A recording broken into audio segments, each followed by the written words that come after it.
को गिरफ्तार करके सरोजनी नायडू सहित, यानी गांधी जी और सरोजनी नायडू दोनों को पुणे के आगा खां पैलेस में रखा गया। ध्यान रखिएगा, इंपोर्टेंट है। आगे है, अवैधानिक संस्था घोषित कर दिया। कांग्रेस को जो है अवैधानिक संस्था घोषित कर दिया। मुस्लिम लीग ने भारत छोड़ो आंदोलन का विरोध किया, जबकि हिंदू महासभा या हिंदू संघ ने इस आंदोलन से अपने को अलग रखा था, मतलब वो तटस्थ रहा था। साथ ही साम्यवादी दल, अकाली दल एवं हिंदू महासभा ने भारत छोड़ो आंदोलन की आलोचना की थी। ध्यान रखिएगा, ये सब कौन सब तटस्थ रहा था, कौन विरोध किया था और कौन अलग रहा था। आगे है, डॉक्टर भीमराव अंबेडकर एवं तेज बहादुर सप्रू ने भी भारत छोड़ो आंदोलन की आलोचना की। इंपोर्टेंट है, डॉक्टर भीमराव अंबेडकर, तेज बहादुर सप्रू ने भी भारत छोड़ो आंदोलन की आलोचना की थी। भारत छोड़ो आंदोलन के दौरान जयप्रकाश नारायण ने आजाद दस्ता का गठन किया। इंपोर्टेंट है, याद रखिएगा, आजाद दस्ता का गठन किसने किया? तो जयप्रकाश नारायण ने किया था। आजाद दस्ता एक भूमिगत आंदोलन था। आगे है, भूमिगत रेडियो स्टेशन की स्थापना बंबई एवं नासिक में की गई। बंबई एवं नासिक में की गई। उसका मुख्य कार्य कांग्रेस की सूचनाओं का प्रसारण करना था। बंबई के आजाद रेडियो का संचालन उषा मेहता ने किया। ध्यान रखिएगा, ये एग्जाम में आया हुआ है। आगे है, भारत छोड़ो आंदोलन के दौरान बलिया में गांधी जी ने चित्तू पांडे के नेतृत्व में पहली समानांतर सरकार की स्थापना की। इंपोर्टेंट है, भारत छोड़ो आंदोलन के दौरान बलिया में गांधी जी चित्तू पांडे के नेतृत्व में पहली बार समानांतर सरकार की स्थापना की थी। आगे है, बंगाल के मिदनापुर में तामलुक जातीय ने, इंपोर्टेंट है, याद रखिएगा, कौन सी जाति? तामलुक जातीय ने सरकार की आलोचना की। यहाँ की सरकार ने एक सशस्त्र विद्युत वाहिनी का गठन किया। आगे देखेंगे हम लोग, सतारा में सर्वाधिक दीर्घजीवी समानांतर सरकार स्थापित हुई। कहां पर? सतारा में। इसके नेता वाईवी चौहान, नाना पाटिल आदि थे। किसके नेता? तो दीर्घजीवी समानांतर सरकार के। कहां पर स्थापना हुआ था? तो सतारा में। आगे है, गांधी जी ने अंग्रेजों की दमनात्मक नीति के विरुद्ध 10 फरवरी 1943 ईस्वी को जेल में ही 21 दिन के उपवास की घोषणा कर दी। 23 मार्च 1943 ईस्वी को मुस्लिम लीग ने पाकिस्तान दिवस मनाने का आह्वान किया। इंपोर्टेंट है, ये डेट याद रखिएगा, 23 मार्च 1943 को मुस्लिम लीग ने पहली बार पाकिस्तान दिवस मनाने का आह्वान किया था। आगे है, लीग ने दिसंबर 1943 ईस्वी के कराची अधिवेशन में विभाजन करो और भारत छोड़ो का नारा दिया। 29 मई 1942 ईस्वी को जर्मनी में सुभाष चंद्र बोस ने हिटलर से मुलाकात की। जर्मनी की जनता ने उन्हें नेताजी की उपाधि प्रदान की। इंपोर्टेंट है, याद रखिएगा, सुभाष चंद्र बोस को नेताजी की उपाधि किसने प्रदान की? तो जर्मनी के जनता ने। जर्मनी में सुभाष ने फ्री इंडिया सेंटर की स्थापना की।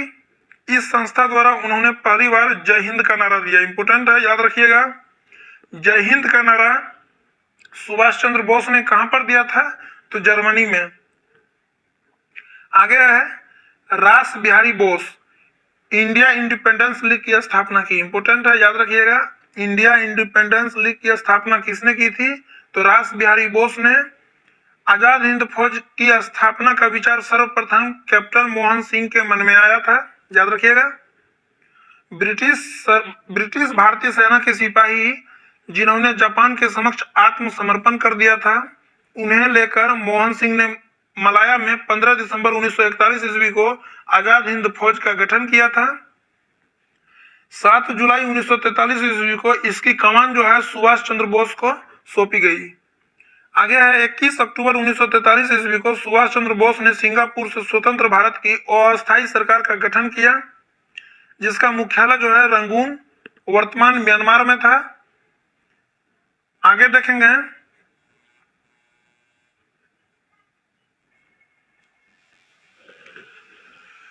तुम मुझे खून दो मैं तुम्हें आजादी दूंगा का प्रसिद्ध नारा जो है सुभाष चंद्र बोस ने सिंगापुर में दिया था। ध्यान रखिएगा, तुम मुझे खून दो मैं तुम्हें आजादी दूंगा का प्रसिद्ध नारा सुभाष चंद्र बोस ने सिंगापुर में दिया था।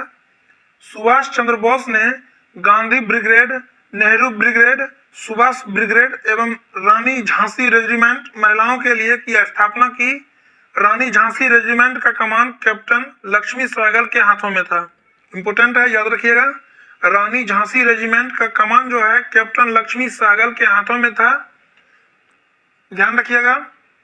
ये सभी ब्रिगेड का स्थापना जो है सुभाष चंद्र बोस ने किया था। आप कंफ्यूज नहीं कीजिएगा, कभी कभी रानी झांसी रेजिमेंट की स्थापना कौन किया था एग्जाम में पूछा हुआ है, किसी सेट में हम देखे हैं, और रानी लक्ष्मीबाई भी इसका ऑप्शन में रहता है, लेकिन इसका सही आंसर होगा सुभाष चंद्र बोस।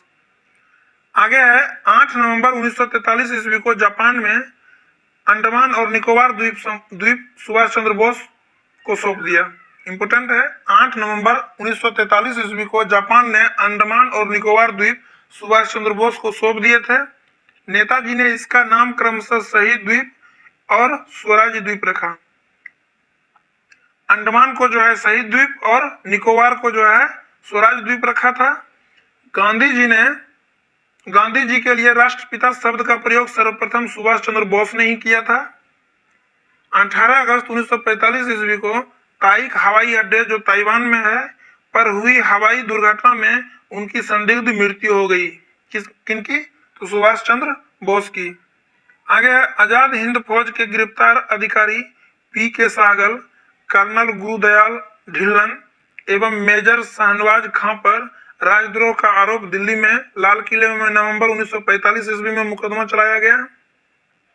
उनके बचाव पक्ष में तेज बहादुर सप्रू, जवाहरलाल नेहरू, भूलाभाई देसाई, के एन काटजू ने दलील दी। तीनों को फांसी की सजा सुनाई गई, किंतु वायसराय ने उन्हें क्षमा कर दिया। आगे है बेबल प्रस्ताव। बेबल प्रस्ताव पर विचार विमर्श के लिए 25 जून 1945, याद रखिएगा ये डेट, 25 जून 1945 ईस्वी को शिमला सम्मेलन का आयोजन किया गया, जबकि शिमला समझौता 1972 को हुआ था। याद रखिएगा, सम्मेलन और समझौता में दिक्कत आती है। इसमें कांग्रेस की ओर से मौलाना अबुल कलाम एवं लीग की ओर से जिन्ना ने भाग लिया। किसमें? तो शिमला सम्मेलन में। कांग्रेस की ओर से कौन? तो मौलाना अबुल कलाम एवं लीग यानी मुस्लिम लीग की ओर से मोहम्मद अली जिन्ना ने भाग लिया, लेकिन लीग के अरियल रुख के कारण सम्मेलन असफल रहा। मुस्लिम लीग के अरियल रुख के कारण सम्मेलन असफल रहा था। आगे है 18 फरवरी 1946 ईस्वी को बंबई में रॉयल इंडियन नेवी के सिग्नल्स प्रशिक्षण संस्थान HMIS तलवार, याद रखिएगा ये नाम, के गैर कमीशन्ड अधिकारी एवं सिपाही ने विद्रोह कर दिया।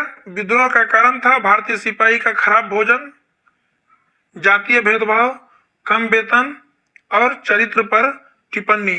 शीघ्र ही यह विद्रोह कराची, मद्रास, कलकत्ता में फैल गया। याद रखिएगा सैन्य विद्रोह कब हुआ था? तो 18 फरवरी 1946। आपको डेट भी याद रखना है। रॉयल इंडियन नेवी के सिग्नल्स प्रशिक्षण संस्थान HMIS तलवार के गैर कमीशन्ड अधिकारी एवं सिपाही के बीच विद्रोह हुआ था। विद्रोह का मुख्य कारण क्या था? तो भारतीय सिपाही को खराब भोजन, जातीय भेदभाव, कम वेतन और चरित्र पर टिप्पणी करता था, जिसके कारण यह विद्रोह फैला और शीघ्र ही देखते देखते यह विद्रोह कराची, मद्रास एवं कलकत्ता में फैल गया। आगे है बॉक्स के माध्यम से कुछ दिया हुआ है, इसको भी देख लेते हैं। स्वतंत्र भारत का पहला मंत्रिमंडल, तो प्रधानमंत्री, विदेश, कॉमनवेल्थ संबंधित ये मंत्रिमंडल जो है पंडित जवाहरलाल नेहरू के पास था, जबकि वल्लभ भाई पटेल जो है गृह, सूचना और प्रसारण और राज्य मंत्री थे। अबुल कलाम आजाद शिक्षा मंत्री थे। RK सन्मुख सेठी जो है वित्त मंत्री थे। जगजीवन राम श्रम मंत्री थे। जॉन मथाई रेलवे मंत्री थे। सरदार बलदेव सिंह रक्षा मंत्री थे। डॉक्टर भीमराव अंबेडकर विधि मंत्री या कानून मंत्री थे। श्यामा प्रसाद मुखर्जी जो है उद्योग एवं आपूर्ति मंत्री थे, जबकि राजकुमारी अमृता कौर जो है स्वास्थ्य मंत्री थी। आगे है विद्रोहियों ने MS खान के नेतृत्व में नौसेना केंद्रीय हड़ताल समिति का गठन किया था। सैनिकों ने सरदार पटेल एवं जिन्ना के दबाव के फलस्वरूप आत्मसमर्पण कर दिया। इंपोर्टेंट है, याद रखिएगा, ये एग्जाम में आया हुआ है।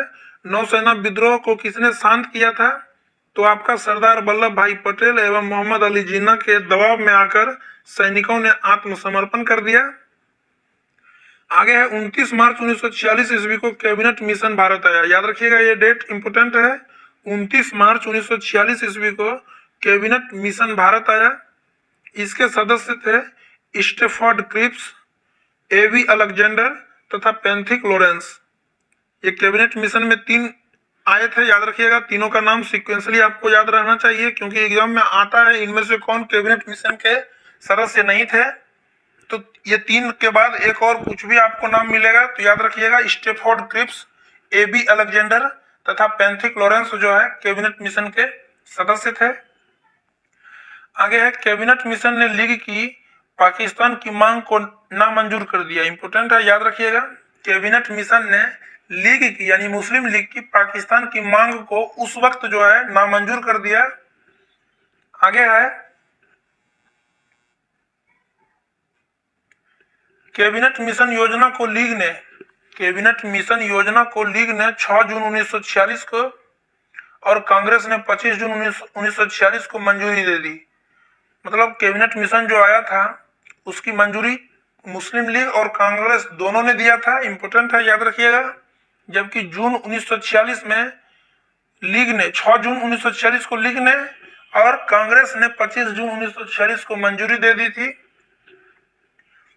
कैबिनेट मिशन योजना के तहत संविधान सभा के निर्माण के लिए हुए चुनाव में 296 सीटों में से 201 पर कांग्रेस, 73 पर लीग एवं 4 पर सिखों ने स्थान प्राप्त किया था। लीग कांग्रेस को इस सफलता से बौखलाकर, मतलब कांग्रेस की इस सफलता से मुस्लिम लीग जो है बौखलाकर 16 अगस्त 1946 ईस्वी को सीधी कार्यवाही दिवस शुरू कर दी। बड़े पैमाने पर सांप्रदायिक दंगे हुए। इंपोर्टेंट है, याद रखिएगा, बड़े पैमाने पर सांप्रदायिक दंगे हुए, जिसका प्रमुख केंद्र नोआखली यानी पूर्वी बंगाल था। हिंदू मुस्लिम दंगों को शांत कराने के बाद 9 सितंबर 1947 ईस्वी को गांधी नोआखली से दिल्ली वापस लौट गए। नोआखली में, याद रखिएगा, ये नोआखली कहाँ है? तो पूर्वी बंगाल में, वर्तमान अब बांग्लादेश बोल सकते हैं, में गांधी जी की सफलता से प्रभावित होकर माउंटबेटन ने उन्हें 1 मैन बाउंड्री फोर्स की उपाधि से सराहना की। इंपोर्टेंट है, याद रखिएगा, 1 मैन बाउंड्री फोर्स की उपाधि किसको मिली? तो महात्मा गांधी को। किसने दी थी?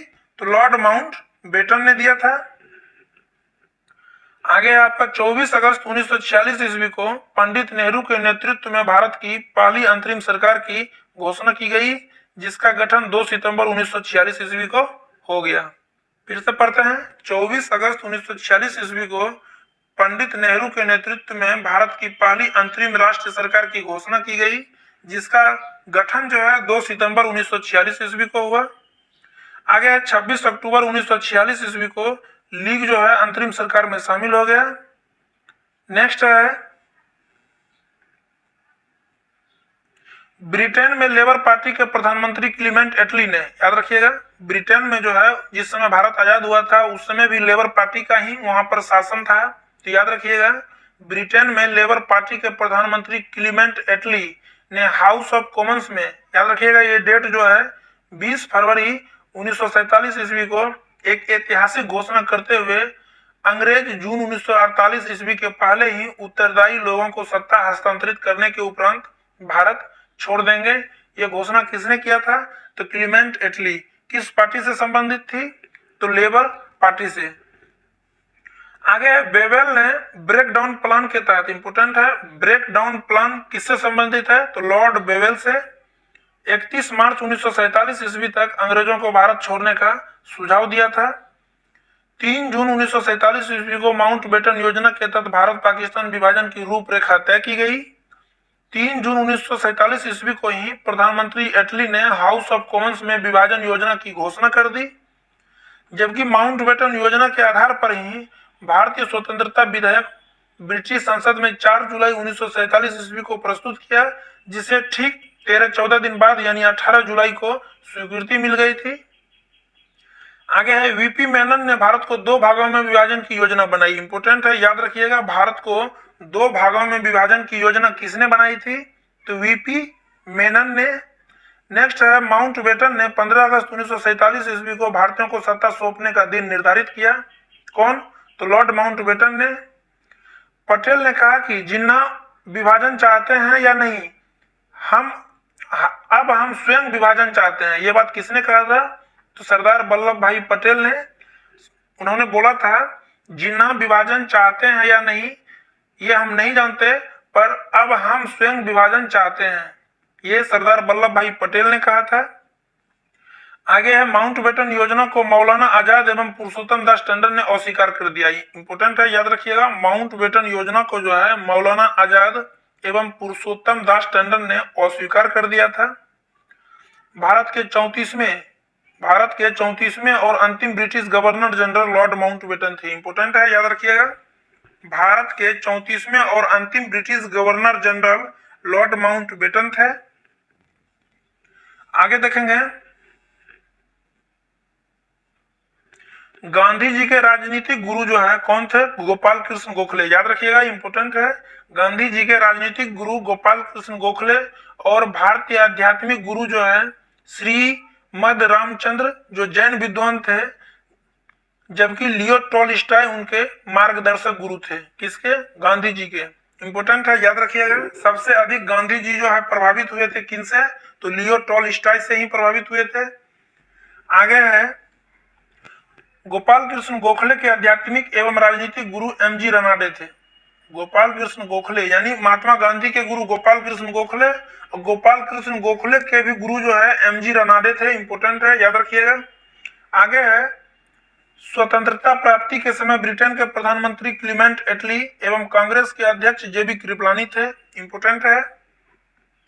सुभाष चंद्र बोस के राजनीतिक गुरु देशबंधु चित्तरंजन दास थे। सुभाष चंद्र बोस के राजनीतिक गुरु देशबंधु चित्तरंजन दास थे।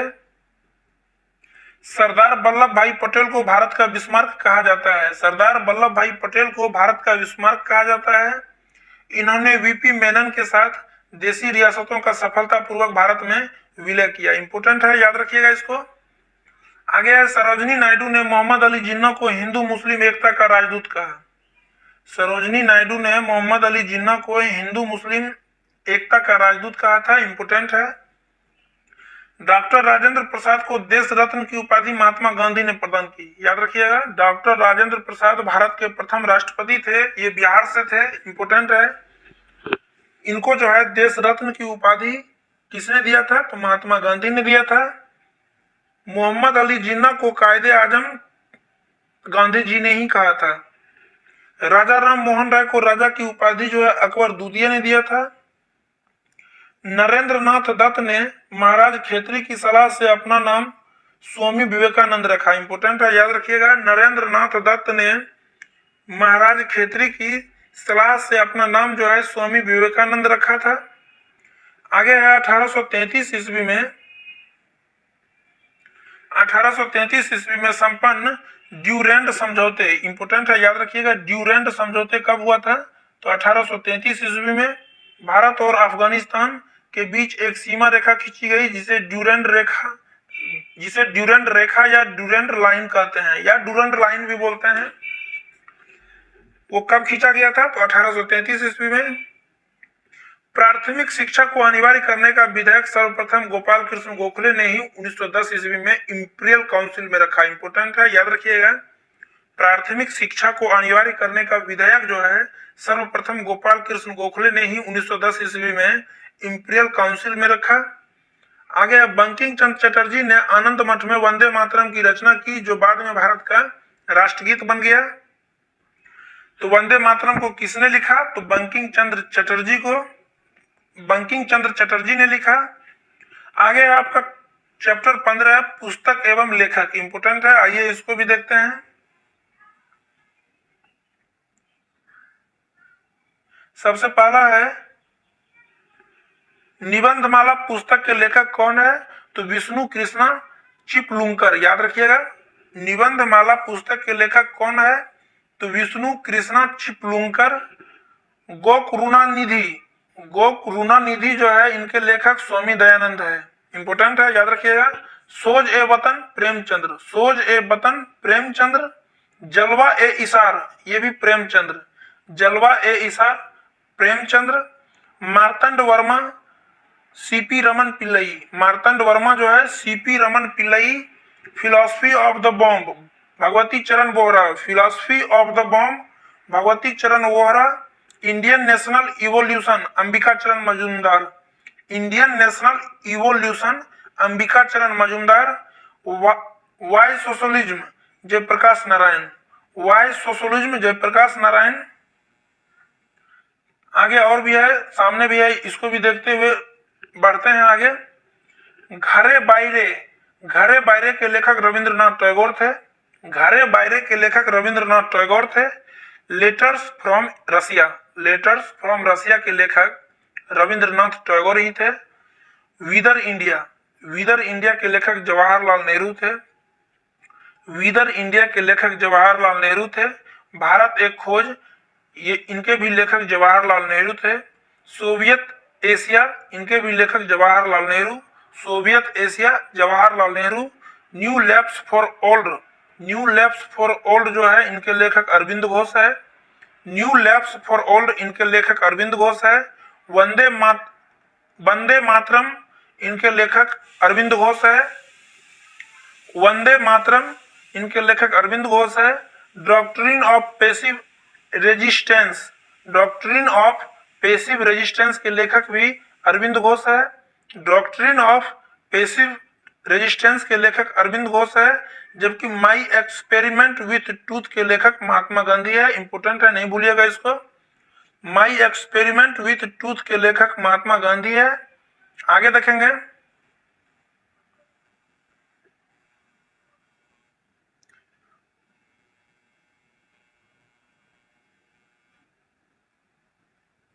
आगे है आपका Indian home rule Mahatma Gandhi. Indian Musalman Hunter महोदय। Shells from the sand of Bombay Dinsha Wacha. Shells from the sand of Bombay Dinsha Wacha. Tamil केचिजम के लेखक वीर राघवाचारी थे। इंडियन डायरी के लेखक मॉन्टेग्यू थे। द इंडियन स्ट्रगल के लेखक सुभाष चंद्र बोस थे। पीजेंट्री ऑफ बंगाल के लेखक आरसी दत्त थे। इधर भी दो चार छूट गया है, इसको भी देख लेते हैं। एबीसी ऑफ डिसलोकेशन इंपोर्टेंट है, याद रखिएगा। एबीसी ऑफ डिसलोकेशन के लेखक जयप्रकाश नारायण थे। To all fighters of freedom के लेखक जयप्रकाश नारायण थे। गोदान इंपोर्टेंट है, प्रेमचंद्र। महाजनी सभ्यता प्रेमचंद्र। दीन मित्र मुकुंद राव पाटिल थे। गांधी वर्सेस लेनिन इंपोर्टेंट है, याद रखिएगा। Gandhi versus Lenin S.A. डोंगे इसके लेखक थे। आगे है प्रॉब्लम ऑफ द ईस्ट के लेखक लॉर्ड कर्जन थे। इंपोर्टेंट है, प्रॉब्लम ऑफ द ईस्ट के लेखक लॉर्ड कर्जन थे। नील दर्पण के लेखक दीनबंधु मित्र थे। आगे बढ़ते हैं।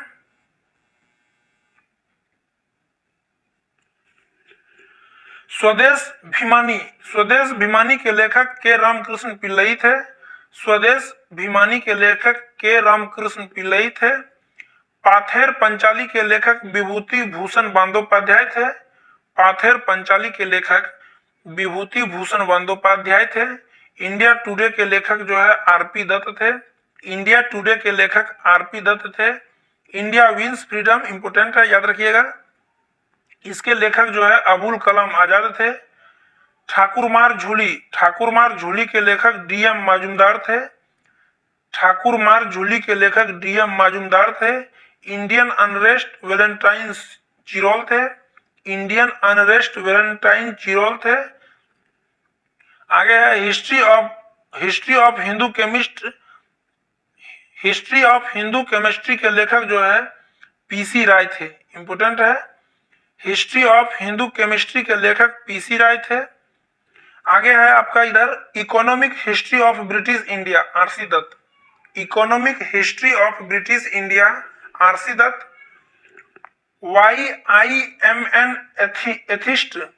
YIM एथिस्ट के लेखक भगत सिंह थे। इंडिया इन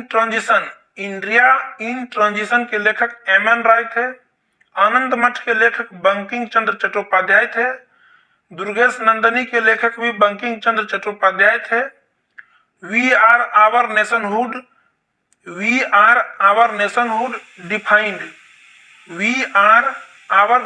डिफाइंड के लेखक MS गोलवलकर थे। इंपोर्टेंट है, याद रखिएगा।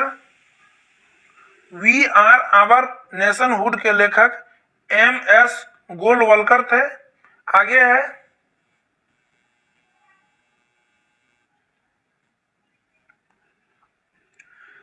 सरस्वती चंद्र के लेखक गोवर्धन राम थे। इंपोर्टेंट है, याद रखिएगा। सरस्वती चंद्र के लेखक गोवर्धन राम थे। द कैप्टिव लेडी के लेखक Michael Madhusudan Dutt. The captive lady के लेखक माइकल मधुसूदन दत्त थे। मेघनाथ वध के लेखक माइकल मधुसूदन दत्ता थे। मेघनाथ वध के लेखक माइकल मधुसूदन दत्ता थे। रत्नावली के लेखक पंडित राम नारायण थे। रत्नावली के लेखक पंडित राम नारायण थे।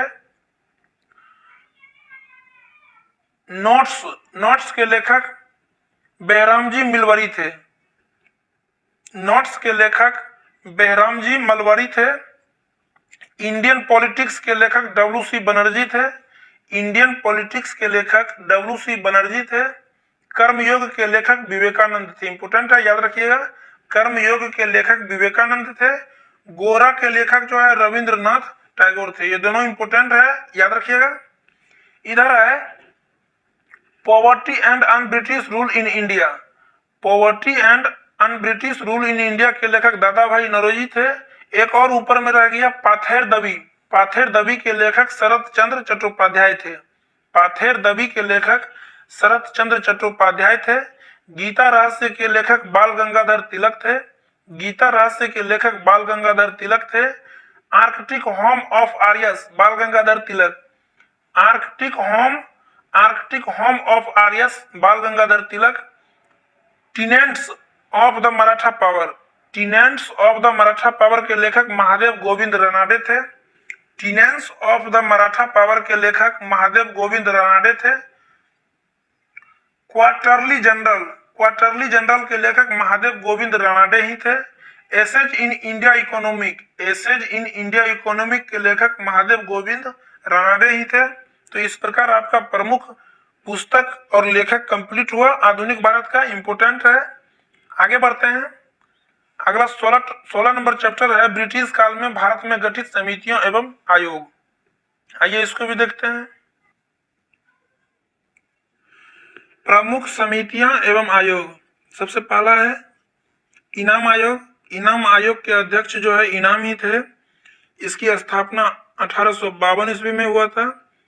इसका उद्देश्य जो है भूस्वामी के दावों की जांच करने के लिए बनाया गया था।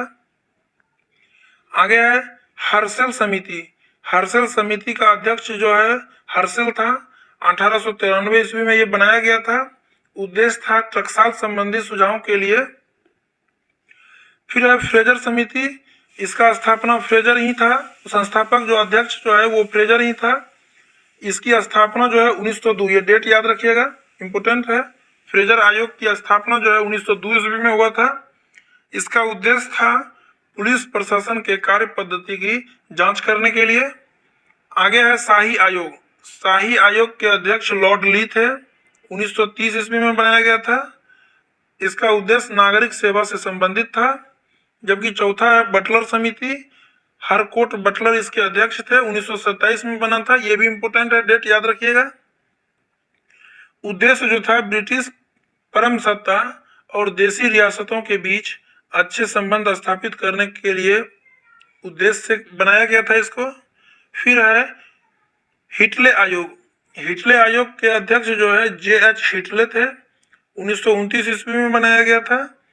श्रमिकों की स्थिति का अध्ययन कर रिपोर्ट प्रस्तुत करने के उद्देश्य से यह आयोग का गठन किया गया था।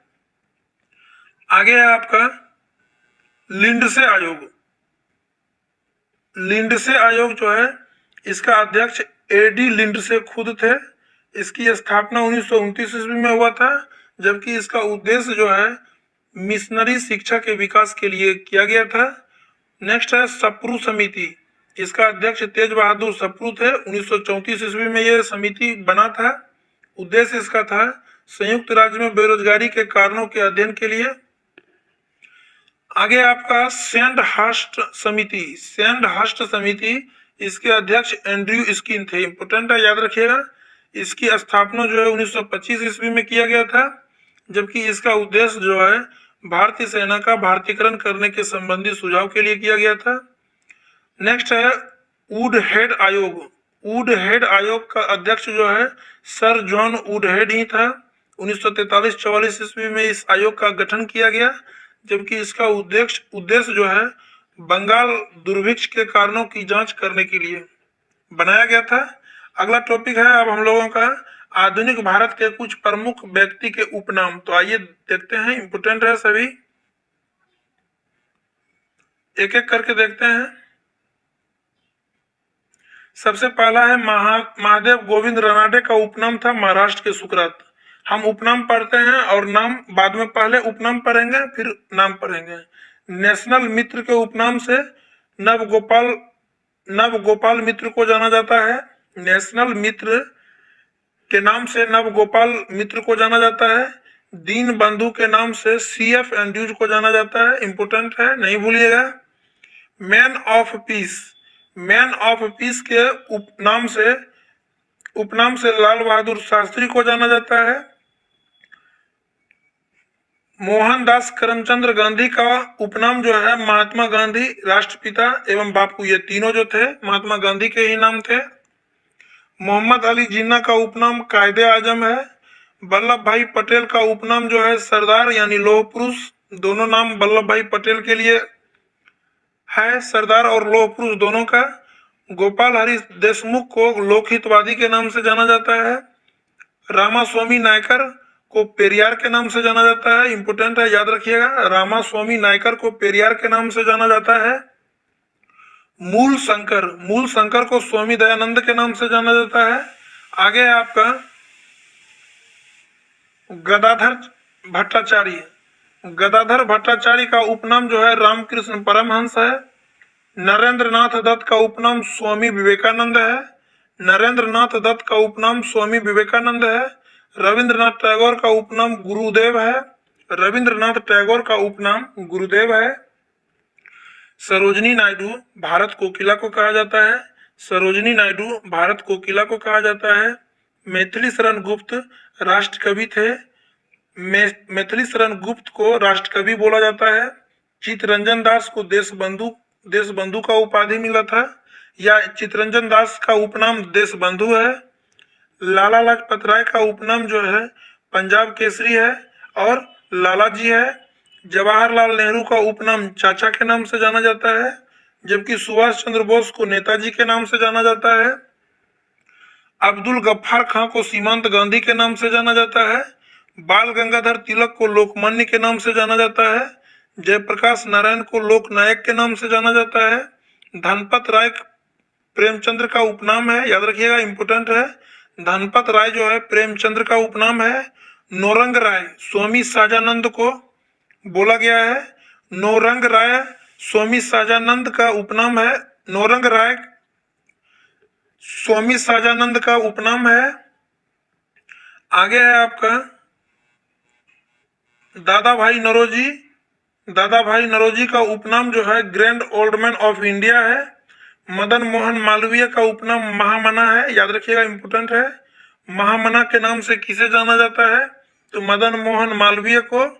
जबकि राजा जी के नाम से राजगोपालाचारी को जाना जाता है।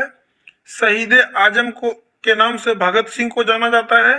बम्बई की त्रिमूर्ति जो है, याद रखिएगा, बम्बई की त्रिमूर्ति मेहता, तेलंग और तैयब जी तीनों को जाना जाता है। दक्षिण का अग्निबम इंपोर्टेंट है, दक्षिण का अग्निबम सत्य मूर्ति को जाना जाता है। आंध्र केसरी के नाम से टी प्रकाशम को जाना जाता है। नाना साहब के नाम से धुंधु पंत को जाना जाता है, इंपोर्टेंट है, याद रखिएगा। नाना साहब के नाम से धुंधु पंत को जाना जाता है। ब्रिटिश साम्राज्य का औरंगजेब कर्जन को कहा गया है, इंपोर्टेंट है, याद रखिएगा। ब्रिटिश साम्राज्य का औरंगजेब कर्जन को कहा गया है। भारतीय ग्लेड ईस्टर्न सुरेंद्र नाथ बनर्जी को कहा गया है। ओवन मेरिडिथ जो है लॉर्ड लिटन को कहा गया है, याद रखिएगा, ये एक साहित्यकार भी था। आगे है फिर महर्षि के नाम से अरविंद घोष को जाना जाता है। महर्षि के नाम से अरविंद घोष को जाना जाता है। अब इस साइड भी है, इंपोर्टेंट है, इसको भी देखते हैं। मैन ऑफ डेस्टिनी, याद रखिएगा, इंपोर्टेंट है, man of destiny little corporal, ये दोनों नाम जो है नेपोलियन बोनापार्ट के लिए है। शेर कश्मीर शेख अब्दुल्ला का उपनाम है। शेर कश्मीर जो है शेख अब्दुल्ला का उपनाम है, इंपोर्टेंट है। अंकल हो जो है हो ची मिन्ह का उपनाम है।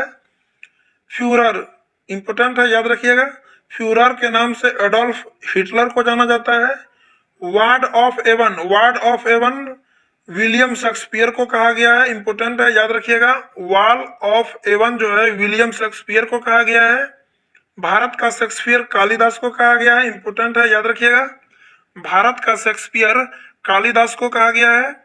Black Gandhi Martin Luther king को कहा गया है। ब्लैक गांधी जो है मार्टिन लूथर किंग को कहा गया है। आगे है फादर ऑफ इंग्लिश पोइट्री जो है जियोफ्री चासर को कहा गया है। फादर ऑफ इंग्लिश पोइट्री जो है जियोफ्री चासर को कहा गया है। मेड ऑफ ओलियंस जो है जॉन ऑफ आर्क को कहा गया है, इंपोर्टेंट है, याद रखिएगा। मेड ऑफ ओलियंस जो है जॉन ऑफ आर्क को कहा गया है। गुजरात का जनक रविशंकर महाराज। बंगबंधु शेख मुजीबुर रहमान।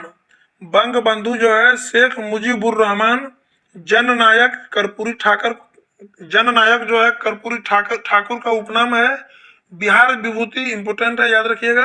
अनुग्रह नारायण सिंह, बिहार विभूति के नाम से अनुग्रह नारायण सिंह को जाना जाता है।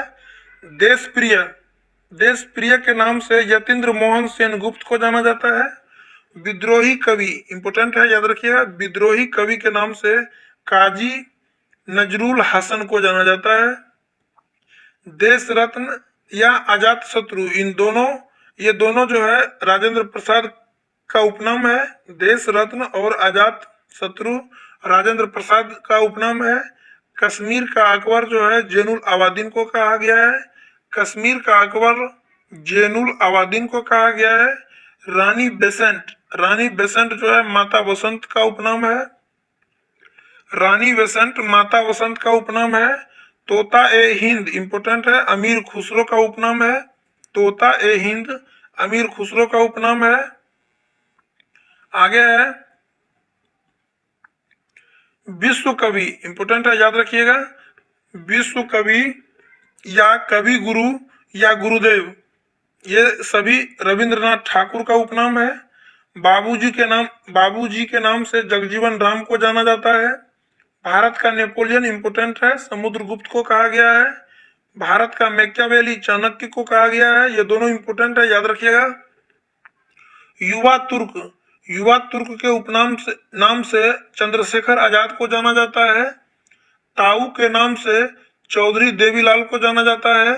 स्वर कोकिला के नाम से लता मंगेशकर को जाना जाता है। निर्मल हृदय के नाम से मदर टेरेसा को जाना जाता है। उड़न परी के नाम से पीटी उषा को जाना जाता है। हरियाणा हरिकेन कपिल देव को कहा गया है। हरियाणा हरिकेन के नाम से कपिल देव को जाना जाता है। लिटिल मास्टर, याद रखिएगा, लिटिल मास्टर के नाम से सुनील गावस्कर को जाना जाता है। हॉकी के जादूगर मेजर ध्यानचंद्र को कहा गया है। आगे है आपका मास्टर ब्लास्टर सचिन तेंदुलकर का उपनाम है grand man of Britain Gladstone. Grand man of Britain जो है ग्लेडस्टोन को कहा गया है। बंगाल केसरी जो है आशुतोष मुखर्जी को कहा गया है। बिहार केसरी के नाम से श्री कृष्ण सिंह को जाना जाता है, जबकि बिहार विभूति अनुग्रह नारायण सिंह। याद रखिएगा, इन दोनों में कंफ्यूज नहीं होना चाहिए आप सबको। आगे है महारानी एलिजाबेथ द्वितीय जो है मेडन क्वीन का उपनाम है। महारानी एलिजाबेथ द्वितीय जो है मेडन क्वीन का उपनाम है। नेक्स्ट हम लोग का टॉपिक होगा टॉपिक 18 है कांग्रेस का अधिवेशन कब और कहां। आइए इंपोर्टेंट है, इसको भी देखते हैं। इसमें जो बहुत ज्यादा इंपोर्टेंट है, जो एग्जाम में बार बार आता है, उसको बढ़िया से देखेंगे। सबसे पहला है कांग्रेस का स्थापना, याद रखिएगा 1885 में हुआ था 28 दिसंबर को। तो पहला अधिवेशन जो है बंबई में हुआ था, याद रखिएगा। कांग्रेस का पहला अधिवेशन बंबई में हुआ था। इसके अध्यक्ष जो है व्योमेश चंद्र बनर्जी थे। इसकी विशेषता क्या है, तो 72 प्रतिनिधियों ने भाग लिया। 28 दिसंबर 1885 ईस्वी तक चला। प्रारंभ पूना में होना था, किंतु प्लेग फैलने के कारण इसको बंबई में स्थानांतरित कर दिया गया था। जबकि दूसरा ठीक एक साल बाद, प्रायः आमतौर पर कांग्रेस का अधिवेशन जो हर एक साल हुआ है, तो दूसरा जो है 1886 में हुआ था। बंबई के बाद कलकत्ता में हुआ था, याद रखिएगा। दूसरे कांग्रेस के अध्यक्ष में अधिवेशन में अध्यक्षता जो है वो दादा भाई नौरोजी किए थे। प्रथम पारसी अध्यक्ष इंपोर्टेंट है, याद रखिएगा। प्रथम जो है पारसी अध्यक्ष कौन थे, तो दादा भाई नौरोजी। फिर तीसरा है आपका 1887 में हुआ था, ये मद्रास में हुआ था। बदरुद्दीन तैयब जी के नेतृत्व में अध्यक्षता में प्रथम मुस्लिम अध्यक्ष थे, इंपोर्टेंट है, याद रखिएगा। चौथा है इलाहाबाद में 1888 में हुआ था। जॉर्ज यूले इसकी अध्यक्षता किया था। प्रथम अंग्रेज अध्यक्ष थे, इंपोर्टेंट है ये चारों, याद रखिएगा। अभी जिसमें कोई खास विशेष या फिर विशेषता नहीं हो, अगर उसको याद नहीं भी करते हैं तो चलेगा, लेकिन जिसमें विशेषता कुछ न कुछ हो तो उसको याद रखिएगा। आगे है पांचवा अधिवेशन जो है पहला के बाद फिर पांचवा बंबई में हुआ था। सर विलियम वेडरबर्न इसके अध्यक्ष थे, एकमात्र यूरोपीय जिन्होंने 2 बार अध्यक्षता की, इंपोर्टेंट है, याद रखिएगा। एकमात्र यूरोपीय जिन्होंने 2 बार अध्यक्षता की, उसका नाम क्या था, तो सर विलियम वेडरबर्न। आगे है छठा अधिवेशन जो है 1890 में हुआ था कलकत्ता में, सर फिरोज शाह मेहता की अध्यक्षता में। इसमें 677 प्रतिनिधियों ने भाग लिया था। आगे है फिर आपका सातवां जो है वो नागपुर में हुआ था। सातवां नागपुर में हुआ था, पी आनंद चार्लू की अध्यक्षता में हुआ था। इसमें 812 जो है प्रतिनिधियों ने भाग लिया था। जबकि फिर नेक्स्ट हुआ आठवां अधिवेशन 1892 ईस्वी में इलाहाबाद में हुआ था। व्योमेश चंद्र बनर्जी इसके अध्यक्ष थे। पहले यह अधिवेशन इंग्लैंड में होना तय था, लेकिन ऐसा नहीं हुआ, इंपोर्टेंट है, याद रखिएगा। कांग्रेस का आठवां अधिवेशन जो है 1892 में इलाहाबाद में हुआ था, व्योमेश चंद्र बनर्जी की अध्यक्षता में। यह अधिवेशन पहले इंग्लैंड में तय किया गया था, लेकिन बाद में फिर इसको इलाहाबाद में किया गया, कारण जो भी रहा हो। आगे है 1893 का लाहौर अधिवेशन, इसकी अध्यक्षता दादा भाई नौरोजी ने किया था। 687 प्रतिनिधियों ने इसमें भाग लिया था। ये प्रतिनिधि उतना इंपोर्टेंट नहीं है, लेकिन 1893 का लाहौर अधिवेशन का अध्यक्षता किसने किया था, तो दादा भाई नौरोजी ने किया था। आगे है आपका 1894 का मद्रास अधिवेशन। तो मद्रास अधिवेशन का अध्यक्षता किसने किया था, तो अल्फ्रेड वेब ने किया था। कांग्रेस संविधान का निर्माण, इंपोर्टेंट है, याद रखिएगा।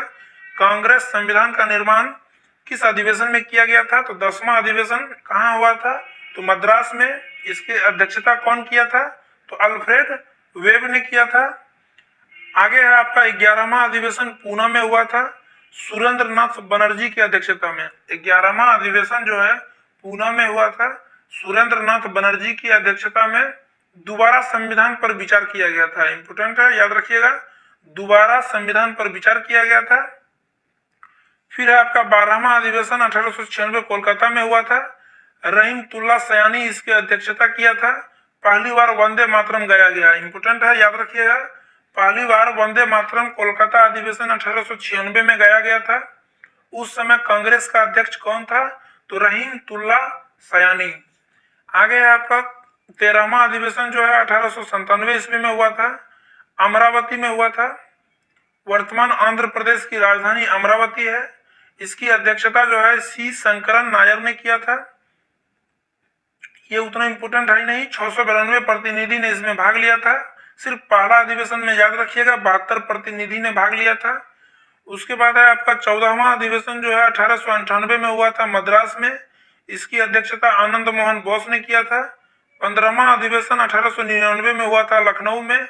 अध्यक्षता रमेश चंद्र दत्त ने किया था। और इसकी विशेषता क्या है ये देखते हैं। इसमें रमेश चंद्र का प्रसिद्ध ग्रंथ जो है इकोनॉमिक हिस्ट्री ऑफ इंडिया का पहला खंड प्रकाशित हुआ। 16वां अधिवेशन 1900 ईस्वी में हुआ था लाहौर में। एजी चंद्रावरकर इसकी अध्यक्षता किया था। जबकि 17वां अधिवेशन जो है कोलकाता में हुआ था 1901 में दीनसा एदलजी वाचा के नेतृत्व में।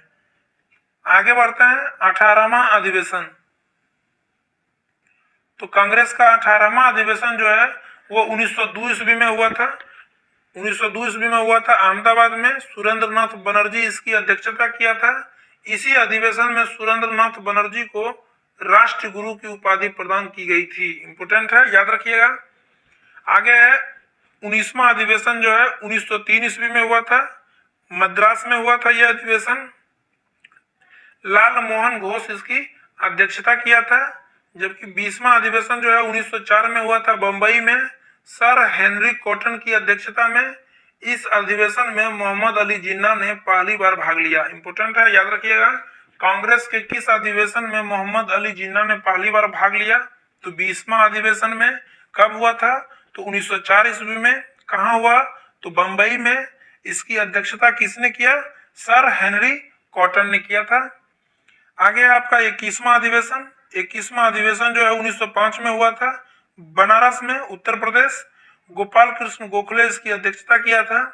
स्वदेशी एवं बहिष्कार आंदोलन का समर्थन इसमें किया गया था। आगे है आपका 22वां अधिवेशन। तो 22वां अधिवेशन जो है 1906 ईस्वी में कोलकाता में हुआ था। दादा भाई नौरोजी इसके अध्यक्ष थे, इंपोर्टेंट है। इसकी विशेषता जो है याद रखिएगा, पहली बार स्वराज्य शब्द का प्रयोग किया गया था। आगे है आपका 23वां अधिवेशन 1907 सूरत में हुआ था। इसकी अध्यक्षता जो है रास बिहारी घोष ने किया था। कांग्रेस का प्रथम विभाजन जो है नरमपंथी एवं गर्मपंथी दल में विभाजन के कारण कार्यवाही पूरा नहीं हो सकी थी। फलतः 23वां अधिवेशन पुनः मद्रास में आयोजित किया गया, याद रखिएगा। कांग्रेस का कौन सा अधिवेशन एक बार में समाप्त नहीं हुआ? तो 23वां अधिवेशन पहली बार सूरत में हुआ, जिसमें नरम दल और गर्म दल में मतभेद हो गया था। तो पहली बार जो सूरत में 23वां अधिवेशन हुआ उसकी अध्यक्षता रास बिहारी घोष ने किया था।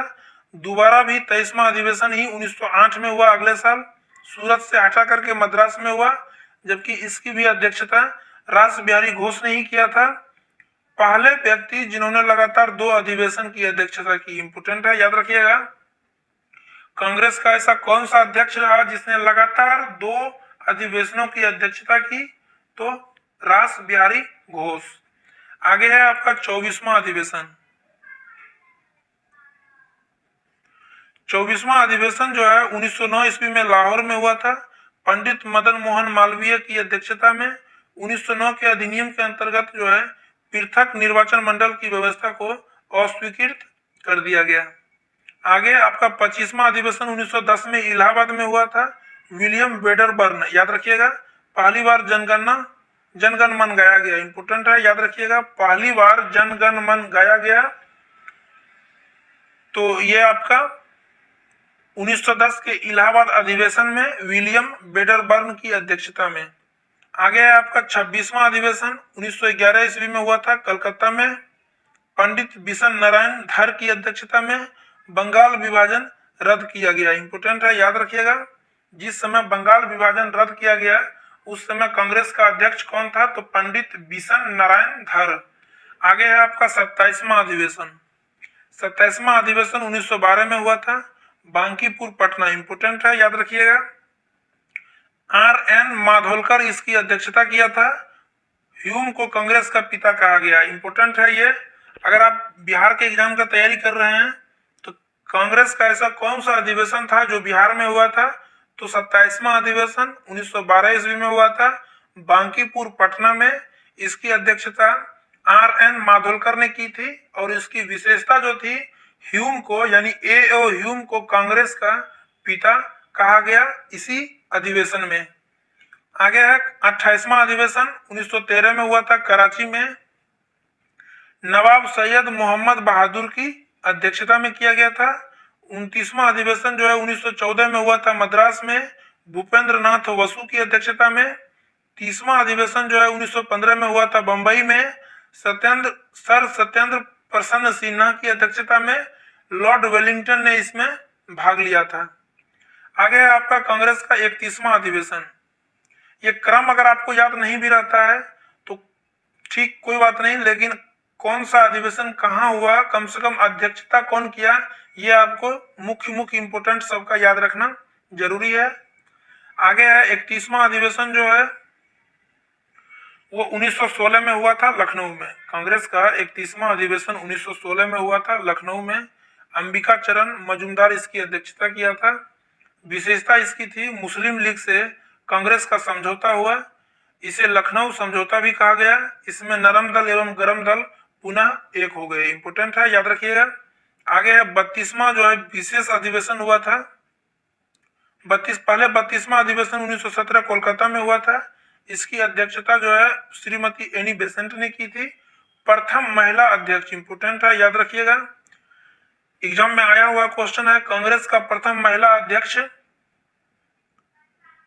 जो है Annie Besant, Shrimati Annie Besant, Congress के कहां पर अधिवेशन में अध्यक्षता की थी, तो कोलकाता में, ध्यान रखिएगा। इसके बाद फिर विशेष अधिवेशन 1918 में बंबई में हुआ था, हसन इमाम इसकी अध्यक्षता किया था। कांग्रेस का दूसरा विभाजन, सर्वप्रथम मौलिक अधिकारों की मांग की गई थी। कांग्रेस का दूसरा विभाजन जो है 1918 ईस्वी में विशेष अधिवेशन में हुआ था, बंबई में, और इसकी विशेषता थी कांग्रेस का दूसरा विभाजन हो गया था और सर्वप्रथम मौलिक अधिकारों की मांग इसी विशेष अधिवेशन में की गई थी। आगे आपका 33वां अधिवेशन 1918 दिल्ली में। इसकी अध्यक्षता पंडित मदन मोहन मालवीय ने की थी। तिलक अध्यक्ष चुने गए थे किंतु उन्हें सिरोल मामले में लंदन जाना पड़ा था। नेक्स्ट है 34वां अधिवेशन 1919 अमृतसर में पंडित मोतीलाल नेहरू की अध्यक्षता में किया गया था। जालियांवाला बाग कांड की घोर निंदा की गई, खिलाफत आंदोलन के समर्थन का निर्णय हुआ था।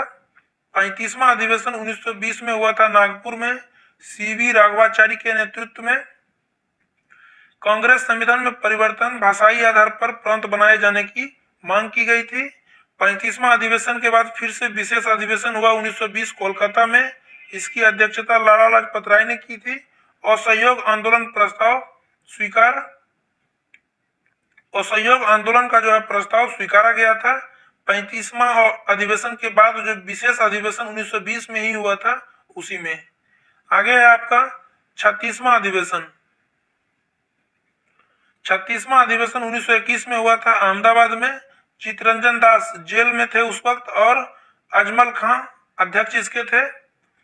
प्रथम बार कांग्रेस का झंडा फहराया गया, इंपोर्टेंट है, याद रखिएगा। प्रथम बार कांग्रेस का झंडा फहराया गया किस अधिवेशन में, तो अहमदाबाद अधिवेशन में। कांग्रेस के अध्यक्ष चितरंजन दास जेल में होने के कारण इसकी अध्यक्षता जो है अजमल खान ने किया था। 37वां अधिवेशन 1922 में हुआ था, गया में, इंपोर्टेंट है, याद रखिएगा। 27वां बांकीपुर पटना में हुआ था, जबकि 37वां जो है गया में हुआ था 1922 में। देश बंधु चितरंजन दास इसकी अध्यक्षता किया था। अधिवेशन के दौरान काउंसिल में प्रवेश को लेकर कांग्रेस दो खेमों में बट गई। काउंसिल में प्रवेश के समर्थकों को परिवर्तनवादी, जबकि प्रवेश विरोधियों को अपरिवर्तनवादी कहा गया। 38वां अधिवेशन 1923 में हुआ था, काकीनाडा में।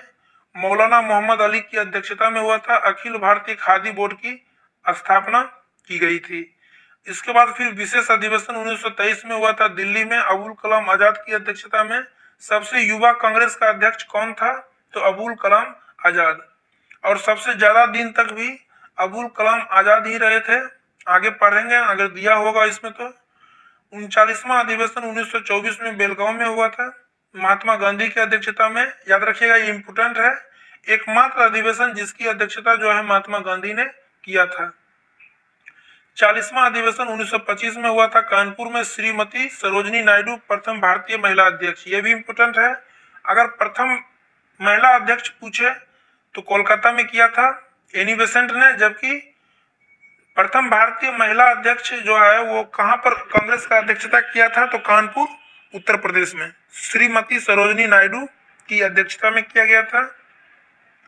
41वां है 1926 गुवाहाटी में हुआ था, एस श्रीनिवास अयंगर की अध्यक्षता में। सदस्यों हेतु खादी वस्त्र पहनना अनिवार्य कर दिया गया था। इंपोर्टेंट है, याद रखिएगा, सदस्यों हेतु खादी वस्त्र पहनना अनिवार्य कांग्रेस के किस अधिवेशन में किया गया था, तो गुवाहाटी अधिवेशन में। इसकी अध्यक्षता कौन किया था, श्रीनिवास अयंगर। आगे है आपका 42वां अधिवेशन, ज्यादा नहीं है, आइए और 10-5 है। 42वां अधिवेशन 1927 में मद्रास में हुआ था, डॉक्टर एम ए अंसारी की अध्यक्षता में। पूर्ण स्वाधीनता की मांग, साइमन कमीशन का बहिष्कार किया गया था। 43वां अधिवेशन 1928 में कोलकाता में हुआ था, पंडित मोतीलाल नेहरू की अध्यक्षता में। ब्रिटिश सरकार को अल्टीमेटम दिया गया कि वह नेहरू रिपोर्ट को स्वीकार कर ले। 44वां अधिवेशन 1929 में हुआ था, लाहौर में, पंडित जवाहरलाल नेहरू की अध्यक्षता में।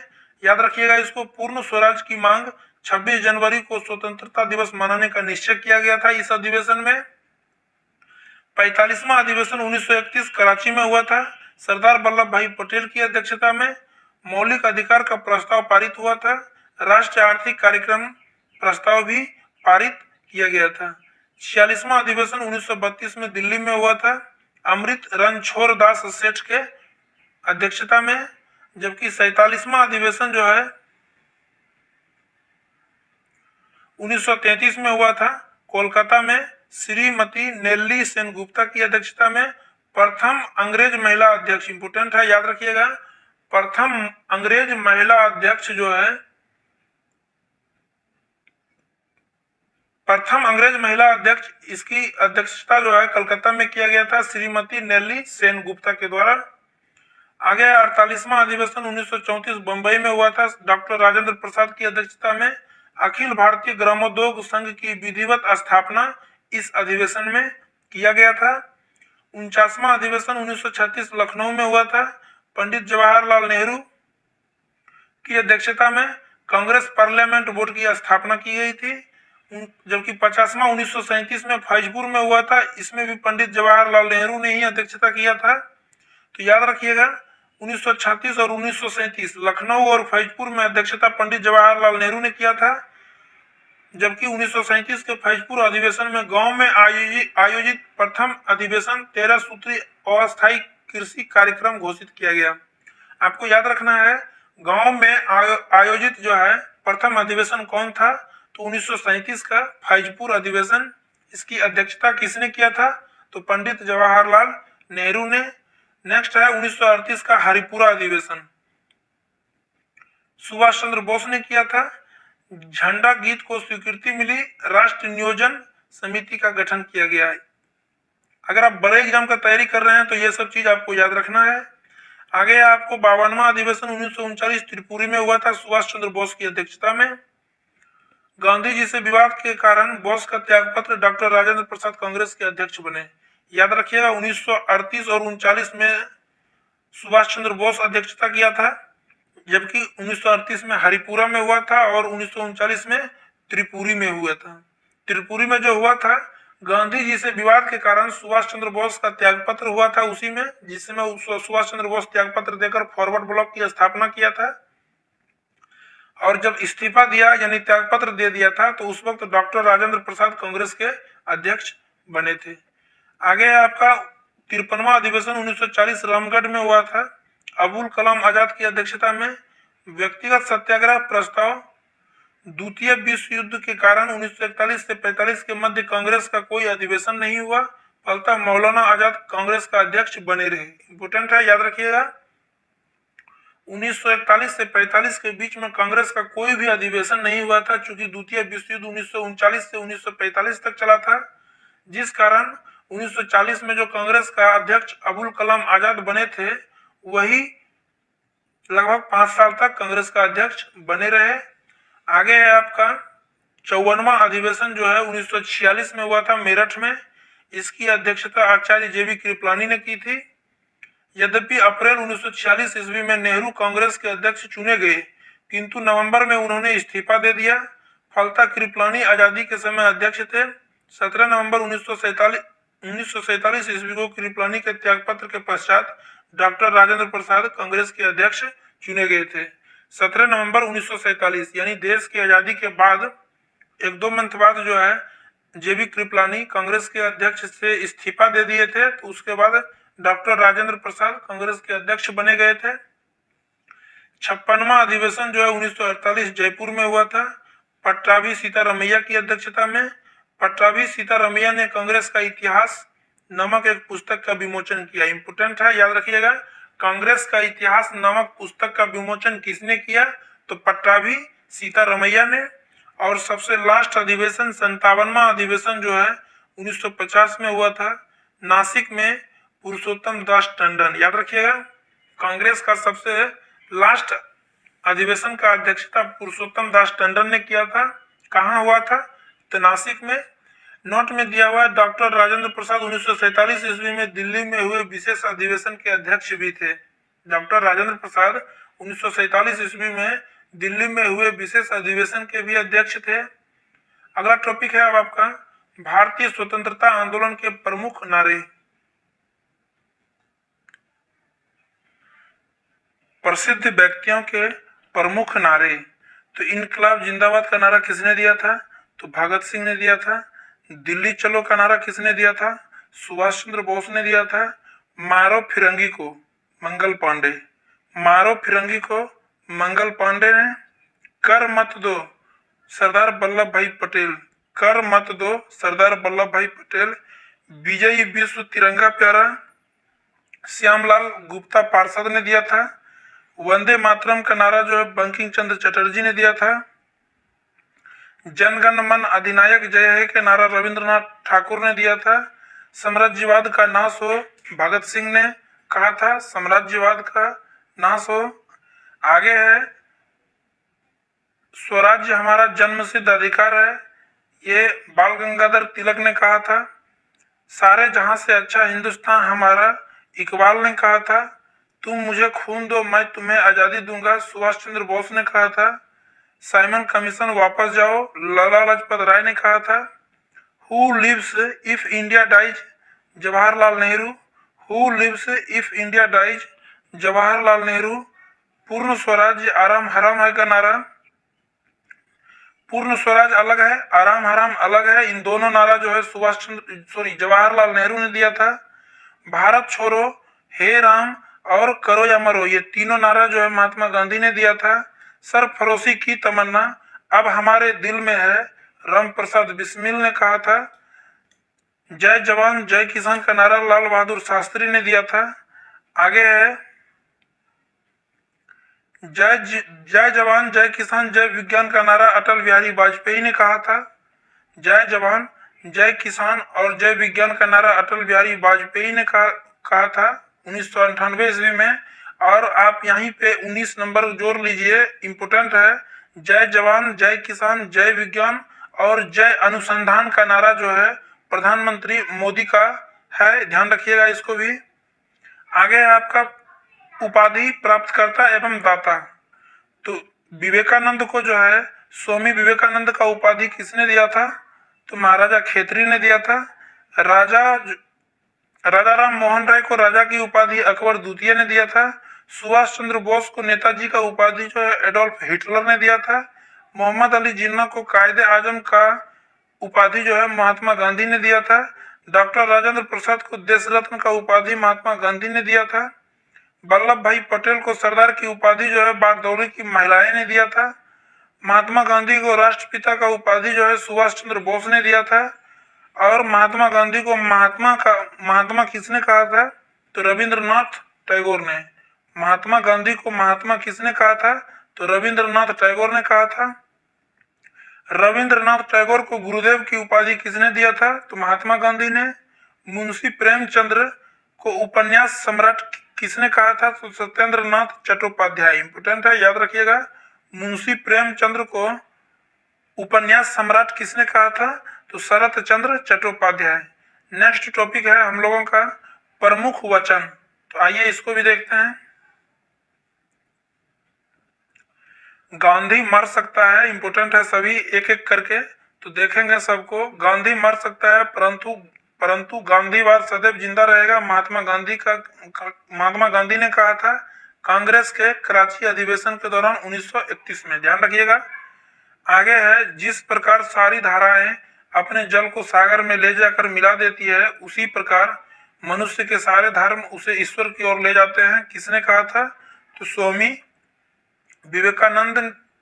विवेकानंद ने कहा था। आगे है, मुझे लगता है सत्याग्रह ही आतंकवाद को रोकने का एकमात्र उपाय है। मुझे लगता है सत्याग्रह ही आतंकवाद को रोकने का एकमात्र उपाय है, ये महात्मा गांधी ने कहा था।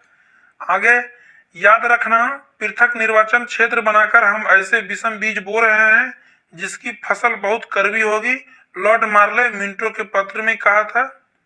आगे स्मरण रहे, जमींदारों को हमें अपना मित्र बनाना है, ये गांधी ने कहा था। स्मरण रहे, जमींदारों को हमें अपना मित्र बनाना है, महात्मा गांधी ने कहा था। क्रांति से हमारा तात्पर्य है कि अन्याय पर आधारित मौजूदा व्यवस्था जो है समाप्त होनी चाहिए, भगत सिंह ने कहा था अदालत में। आगे है, शक्तिशाली जर्मनों के साथ मैत्री संबंधों की स्थापना भारत की स्वतंत्रता के लक्ष्य की प्राप्ति में लाभदायक होगी, मैडम भीकाजी कामा ने कहा था। नेक्स्ट है, सतत जागरूकता ही स्वाधीनता का मूल्य है। सतत जागरूकता ही स्वाधीनता का मूल्य है, जवाहरलाल नेहरू ने कहा था। नेक्स्ट है, भारत के दुखों और बुराइयों का एकमात्र उपचार स्वशासन है, ये दादा भाई नौरोजी ने कहा था। इस समय कांग्रेस की हालत निश्चित तौर पर गड़बड़ है, जनता के बीच अब इसकी पकड़ नहीं रही, विलिंगटन ने कहा था। इस समय कांग्रेस की हालत निश्चित तौर पर गड़बड़ है, जनता के बीच अब उसकी पकड़ नहीं रही, विलिंगटन ने कहा था। आगे है आपका, महारानी की करोड़ों जनता में से कोई अन्य लोग इतना राजभक्त नहीं जितने भारतीय शिक्षित लोग, ये बात किसने कहा था? तो बदरुद्दीन तैयब जी ने। हम अपने हाथों अपनी आजादी की कब्र नहीं खोदेंगे, लक्ष्मीबाई ने कहा था। हमारा मत यह नहीं है कि सत्य सभी धर्मों में पाए जाते हैं, बल्कि यह है कि सभी स्थापित धर्म सत्य है, केशव चंद्र सेन ने कहा था। आगे है, चोल कलाकार दैत्याकार कल्पना किया करते थे और उनकी अंगुलियां जौहरियों के समान कार्य करती थी, फर्गुसियन की रचना है। नेक्स्ट है आपका, आगे है, अलग थलग रहने वाले स्वावलंबी गांव के कवच को इस्पात की रेल ने भेद दिया तथा उनकी प्राण शक्ति को छीन कर दिया, ये किसने कहा था? तो बुकानन ने कहा था। नेक्स्ट है, आज हमारे देश को आवश्यकता है लोहे के स्नायुओं तथा इस्पात के नारियों की, तो ये बात स्वामी विवेकानंद जी ने कहा था। आगे है, एक राजनीतिज्ञ के रूप में महात्मा जी असफल रहे थे, तो विठल भाई पटेल व सुभाष चंद्र बोस ने कहा था। नेक्स्ट है, देशभक्ति ही धर्म है तथा धर्म ही भारत के प्रेम है, बंकिम चंद्र चटर्जी ने कहा था। नेक्स्ट है, नेहरू देशभक्त है, तो जिन्ना राजनीतिज्ञ, ये बात किसने कहा था? मोहम्मद इकबाल ने कहा था। आगे है, हमारी प्रणाली उस स्पंज की तरह कार्य करती है जो गंगा के किनारे से पानी सोख कर टेम्स के किनारे वर्षा कराती है, तो जॉन सुलीमन ने कहा था। आगे है, याद रखो कि भारत का वाणिज्य विश्व का वाणिज्य है, जो उस पर पूरा अधिकार कर सकेगा वही यूरोप का अधिनायक होगा, पीटर महान ने यह बात कहा था। नेक्स्ट, 30 लाख लोगों के 60 लाख हाथ दमन के विरुद्ध जरूर उठने चाहिए, शक्ति के द्वारा निश्चित रूप से रोकना चाहिए, ये बात युगांतर पत्र में लिखा गया है। आगे है आपका हिंदुस्तान का हर निवासी भ्रष्ट है, ये किसने कहा था? तो कॉर्नवालिस ने कहा था। कांग्रेस की आवाज जनता की आवाज नहीं है, ये बात किसने कहा था? तो फिरोज शाह मेहता ने कहा था। आगे है स्वदेशी राज्य सर्वोपरि एवं उत्तम होता है, तो दयानंद सरस्वती ने कहा था। स्वदेशी राज्य सर्वोपरि एवं उत्तम होता है, तो दयानंद सरस्वती की कृति है। आगे है आपका स्वराज्य मेरा जन्म सिद्ध अधिकार है, मैं इसे लेकर रहूंगा, बाल गंगाधर तिलक ने कहा था। मेरे शरीर पर परी एक एक लाठी ब्रिटिश साम्राज्य के कफन में कील सिद्ध होगी, ये बात लाला लाजपत राय ने कहा था। समूचा भारत एक विशाल बंदी गृह है, CR दास ने कहा। मैं स्वभाव से ही समाजवादी हूँ, जवाहरलाल नेहरू ने कहा था। आराम हराम है, जवाहरलाल नेहरू ने नारा दिया था। हमने सिर दर्द से छुटकारा पाने के लिए सिर कटवाना बेहतर समझा, ये जवाहरलाल नेहरू ने कहा था। सबके लिए एक जाति, एक धर्म, एक ईश्वर का नारा जो है श्री नारायण गुरु ने दिया था। मैं देश के बालू से ही कांग्रेस से भी बड़ा आंदोलन खड़ा कर दूंगा, महात्मा गांधी ने कहा था। भारत का विभाजन मेरे लाश पर होगा, ये महात्मा गांधी ने कहा था। पाकिस्तान का निर्माता जिन्ना या मोहम्मद इकबाल नहीं वरन लॉर्ड मिंटो था, ये राजेंद्र प्रसाद ने कहा था। पाकिस्तान का निर्माता जिन्ना या मोहम्मद इकबाल नहीं वरन लॉर्ड मिंटो था, ये बात राजेंद्र प्रसाद ने कहा था। यदि ईश्वर अस्पृश्यता को सहन करने लगे तो मैं ऐसे ईश्वर को भी मान्यता नहीं दूंगा, बाल गंगाधर तिलक ने कहा था। दिल्ली चलो जय हिंद का नारा, ये दोनों जो है सुभाष चंद्र बोस ने दिया था। भारतीय मैदानों में बुनकरों की हड्डियां बिखरी हुई है, विलियम बेंटिंग ने कहा था। भारतीय मैदानों में बुनकरों की हड्डियां जो है बिखरी हुई है, ये बात विलियम बेंटिंग ने कहा था। आगे है भारत के महान शहीद, आइए देखते हैं इसको भी। खुदीराम बोस सबसे पहले है। 1908 में सेशन जज की गाड़ी पर बम 1908 में सेशन जज किंग्सफोर्ड की गाड़ी पर बम फेंकने के कारण बेनी रेलवे स्टेशन पर गिरफ्तार किया गया था खुदीराम बोस को, और 11 अगस्त 1908 ईस्वी को उन्हें फांसी दे दी गई थी। आगे है अशफाक उल्ला खां। 19 अगस्त 1985 को काकोरी डाक गाड़ी डकैती केस के अभियोगी में बंदी बनाया गया और 18 दिसंबर 1927 ईस्वी को फांसी दे दी गई। नेक्स्ट है सुखदेव सिंह। सैंडर्स की हत्या के केस में मौत की सजा हुई। 15 अप्रैल 1929 ईस्वी को गिरफ्तार हुआ, जबकि 23 मार्च 1931 ईस्वी को भगत सिंह के साथ इन्हें भी फांसी दे दी गई। आगे है आपका बटुकेश्वर दत्त। बटुकेश्वर दत्त जो है भगत सिंह के साथ केंद्रीय असेंबली में बम फेंकने के आरोप में गिरफ्तार हुए, उन्हें आजीवन कारावास का दंड मिल गया, याद रखिएगा। नेक्स्ट है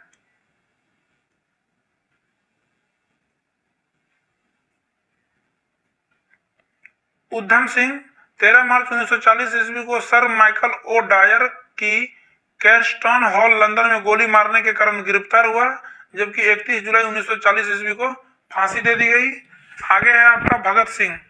भगत सिंह को जो है सैंडर्स की हत्या तथा 8 अप्रैल 1929 ईस्वी को केंद्रीय विधानसभा में बम फेंकने के सिलसिले में गिरफ्तार किया गया। सैंडर्स की हत्या के केस में मौत की सजा हुई। 23 मार्च 1931 को फांसी पर चढ़कर शहीद हो गए। नेक्स्ट है चंद्रशेखर आजाद, इंपोर्टेंट है, याद रखिएगा। काकोरी डाक गाड़ी डकैती केस के मुख्य अभियुक्त जो है तथा अंग्रेजी सरकार ने इन्हें जिंदा या मुर्दा पकड़ने के लिए 30,000 रुपए की पुरस्कार की घोषणा की थी, जबकि 27 अप्रैल 1929 ईस्वी को अल्फ्रेड पार्क इलाहाबाद में शहीद हो गए थे। आगे है आपका अमित चंद्र, मास्टर अमित चंद्र। तो मास्टर अमित चंद्र को जो है दिल्ली षड्यंत्र केस के प्रमुख क्रांतिकारी अमित चंद्र जो है फरवरी 1914 ईस्वी में वायसराय लॉर्ड हार्डिंग की हत्या करने के प्रयास में के आरोप में बंदी बनाए गए, जबकि 8 मई 1915 ईस्वी को 4 साथियों के साथ इन्हें फांसी दे दी गई, मास्टर अमित चंद्र को। नेक्स्ट है मदन लाल धिंगरा। 1 जुलाई 1909 ईस्वी को लंदन में कर्नल विलियम कर्जन वाइली की हत्या करने के कारण इसको गिरफ्तार किया था। 16 अगस्त 1909 ईस्वी को इन्हें फांसी पर चढ़ा दिया गया। आगे है राजगुरु। 17 दिसंबर 1928 ईस्वी को सैंडर्स की हत्या में भाग लेने के कारण 30 दिसंबर 1929 ईस्वी को पुणे में एक मोटर गैरेज में गिरफ्तार हुआ, जबकि 23 मार्च 1931 ईस्वी को केंद्रीय जेल लाहौर में भगत सिंह और सुखदेव के साथ इनको भी फांसी दे दी गई। नेक्स्ट है आपका वासुदेव बलवंत फड़के। एक सशस्त्र सेना बनाकर ब्रिटिश सरकार का विरोध करने के कारण 21 जुलाई 1879 ईस्वी को गिरफ्तार किया गया। काला पानी की सजा के सिलसिले में आदन में आमरण अनशन करके 17 फरवरी 1883 ईस्वी को इन्होंने अपना प्राण त्याग दिया था। आगे है आपका करतार सिंह सरावा। करतार सिंह सरावा गदर पार्टी के सक्रिय कार्यकर्ता तथा लाहौर सैनिक षड्यंत्र के नेता के हैसियत से गिरफ्तार किए गए। 16 नवंबर 1915 ईस्वी फांसी के तख्ते पर झूलते हुए शहीद हो गए। नेक्स्ट है आपका राजेंद्र लाहिरी। दक्षिणेश्वर बम कांड तथा काकोरी गाड़ी डकैती कांड के सिलसिले में गिरफ्तार हुआ था। 17 दिसंबर 1927 ईस्वी को गोंडा की जेल में इन्हें फांसी दे दी गई। नेक्स्ट है अनंत कन्हरे। नासिक के जैक्सन हत्याकांड के प्रमुख अभियुक्त होने के कारण बंदी बनाया गया और 19 अप्रैल 1910 ईस्वी को इन्हें फांसी दे दिया गया। आगे है विष्णु गणेश पिंगल। विष्णु गणेश पिंगल को 23 मार्च 1915 ईस्वी को विस्फोटक बमों के साथ गिरफ्तार किया गया, जबकि 17 नवंबर 1915 ईस्वी को इन्हें फांसी दे दी गई। फिर है हरकिशन। 23 दिसंबर 1930 ईस्वी को पंजाब के गवर्नर पर गोली चलाने के आरोप में गिरफ्तार हुआ और 9 जून 1931 ईस्वी को इन्हें फांसी दे दी गई। नेक्स्ट है आपका सूर्यसेन, जिसको कि मास्टरदा भी बोलते हैं। तो सूर्यसेन जिसको कि मास्टरदा भी बोला जाता है, इंपोर्टेंट है, याद रखिएगा। 18 अप्रैल 1930 ईस्वी में चटगांव स्थित ब्रिटिश शस्त्रागार पर आक्रमण में भाग लेने के कारण गिरफ्तार किया गया, जबकि 12 जनवरी 1934 ईस्वी को इन्हें फांसी पर लटका दिया गया। आगे है लाला लाजपत राय। 17 नवंबर 1928 ईस्वी के साइमन कमीशन का विरोध करने पर पुलिस के द्वारा पार्श्विक लाठी प्रहारों के शिकार हो गए। लाठी प्रहार के 1 महीने के बाद उनका देहांत हो गया। अगला टॉपिक है हम लोगों का चैप्टर 21, आजादी के बाद का भारत। आइए इसको भी देखते हैं। भारत पाकिस्तान विभाजन के साथ ही 14 अगस्त 1947 ईस्वी को जैसे ही घड़ी में रात के 12 बजे, उसी समय पाकिस्तान के प्रथम प्रधानमंत्री उसी समय भारत के प्रथम प्रधानमंत्री श्री जवाहरलाल नेहरू ने देश के स्वतंत्र होने की घोषणा की और वायसराय लॉज, अब राष्ट्रपति भवन कहलाता है, से ऐतिहासिक भाषण ट्रिस्ट विद डेस्टिनी, जिसका मतलब होता है नियति से वादा, दिया, जिसमें उन्होंने भावी भारत की तस्वीर को दुनिया के सामने पेश किया। 5 जुलाई 1947 ईस्वी को भारतीय रियासत विभाग नामक पृथक विभाग की स्थापना हुई। इंपोर्टेंट है, याद रखिएगा। भारतीय रियासत विभाग की स्थापना 5 जुलाई 1947 ईस्वी को हुई, जिसका कार्यभार सरदार वल्लभ भाई पटेल को सौंपा गया। तब सरदार वल्लभ भाई पटेल अंतरिम सरकार में उप प्रधानमंत्री के साथ देश के गृह मंत्री भी थे। 15 अगस्त 1947 ईस्वी तक जूनागढ़, याद रखिएगा, जूनागढ़, हैदराबाद एवं कश्मीर राज्य को छोड़कर सभी 562 ब्रिटिश एवं देसी रियासतों का भारत संघ में विलय हो चुका था। जबकि अक्टूबर 1947 ईस्वी में पाकिस्तान ने जम्मू कश्मीर पर हमले की घोषणा कर दी। अक्टूबर 1947 ईस्वी में पाकिस्तान ने जम्मू कश्मीर पर हमले की घोषणा कर दी और कुछ भागों पर कब्जा कर लिया, जिसे आज भी पाक अधिकृत कश्मीर पीओके कहा जाता है। 26 अक्टूबर 1947 ईस्वी को कश्मीर के शासक हरि सिंह ने पाकिस्तान से घबराकर भारत में विलय पत्र पर हस्ताक्षर कर लिया। 1 जनवरी 1948 ईस्वी को भारत द्वारा कश्मीर विवाद संयुक्त राष्ट्र सुरक्षा परिषद को प्रेषित हुआ। 1 जनवरी 1948 ईस्वी को भारत द्वारा कश्मीर विवाद संयुक्त राष्ट्र सुरक्षा परिषद को प्रेषित हुआ, याद रखिएगा। आगे है जूनागढ़ का शासक अपने राज्य का विलय पाकिस्तान में करना चाहता था। इंपोर्टेंट है, याद रखिएगा। जूनागढ़ जो है, यहाँ का शासक अपना विलय जो है पाकिस्तान में करना चाहता था, किंतु 20 फरवरी 1948 ईस्वी को जनमत संग्रह के आधार पर उसका भारत में विलय कर दिया गया। जूनागढ़ को जनमत संग्रह के आधार पर भारत में मिलाया गया। आगे है फिर उस समय हैदराबाद भारत की सबसे बड़ी रियासत थी। 18 सितंबर 1948 ईस्वी को भारत सरकार ने ऑपरेशन पोलो के द्वारा गुप्त सैन्य कार्रवाई कर हैदराबाद को भारत में मिला लिया। इंपोर्टेंट है, याद रखिएगा। हैदराबाद को सैन्य कार्रवाई के द्वारा मिलाया गया था, तो वो सैन्य का जो कार्रवाई हुआ था उस कार्रवाई का क्या नाम था? ऑपरेशन पोलो। आगे है आपका 30 जनवरी 1948 ईस्वी को बिरला हाउस जो दिल्ली में है में शाम 5:17 पे नाथूराम गोडसे ने अपने अन्य साथियों के साथ गांधी को 3 गोली मारकर हत्या कर दी। गांधी की हत्या में उसने बेट्रा मॉडल 1934 पिस्टल का इस्तेमाल किया था। गांधी की हत्या में उन्होंने बेट्रा मॉडल 1934 पिस्टल का इस्तेमाल किया था। आगे है आपका गांधी जी को 8 किलोमीटर लंबी शव यात्रा में करीब 10 लाख लोग शामिल हुए। गांधी जी की 8 किलोमीटर लंबी शव यात्रा में करीब 10 लाख लोग शामिल हुए थे। गांधी जी की चिता पर मुखाग्नि उसके पुत्र रामदास गांधी ने दिया था।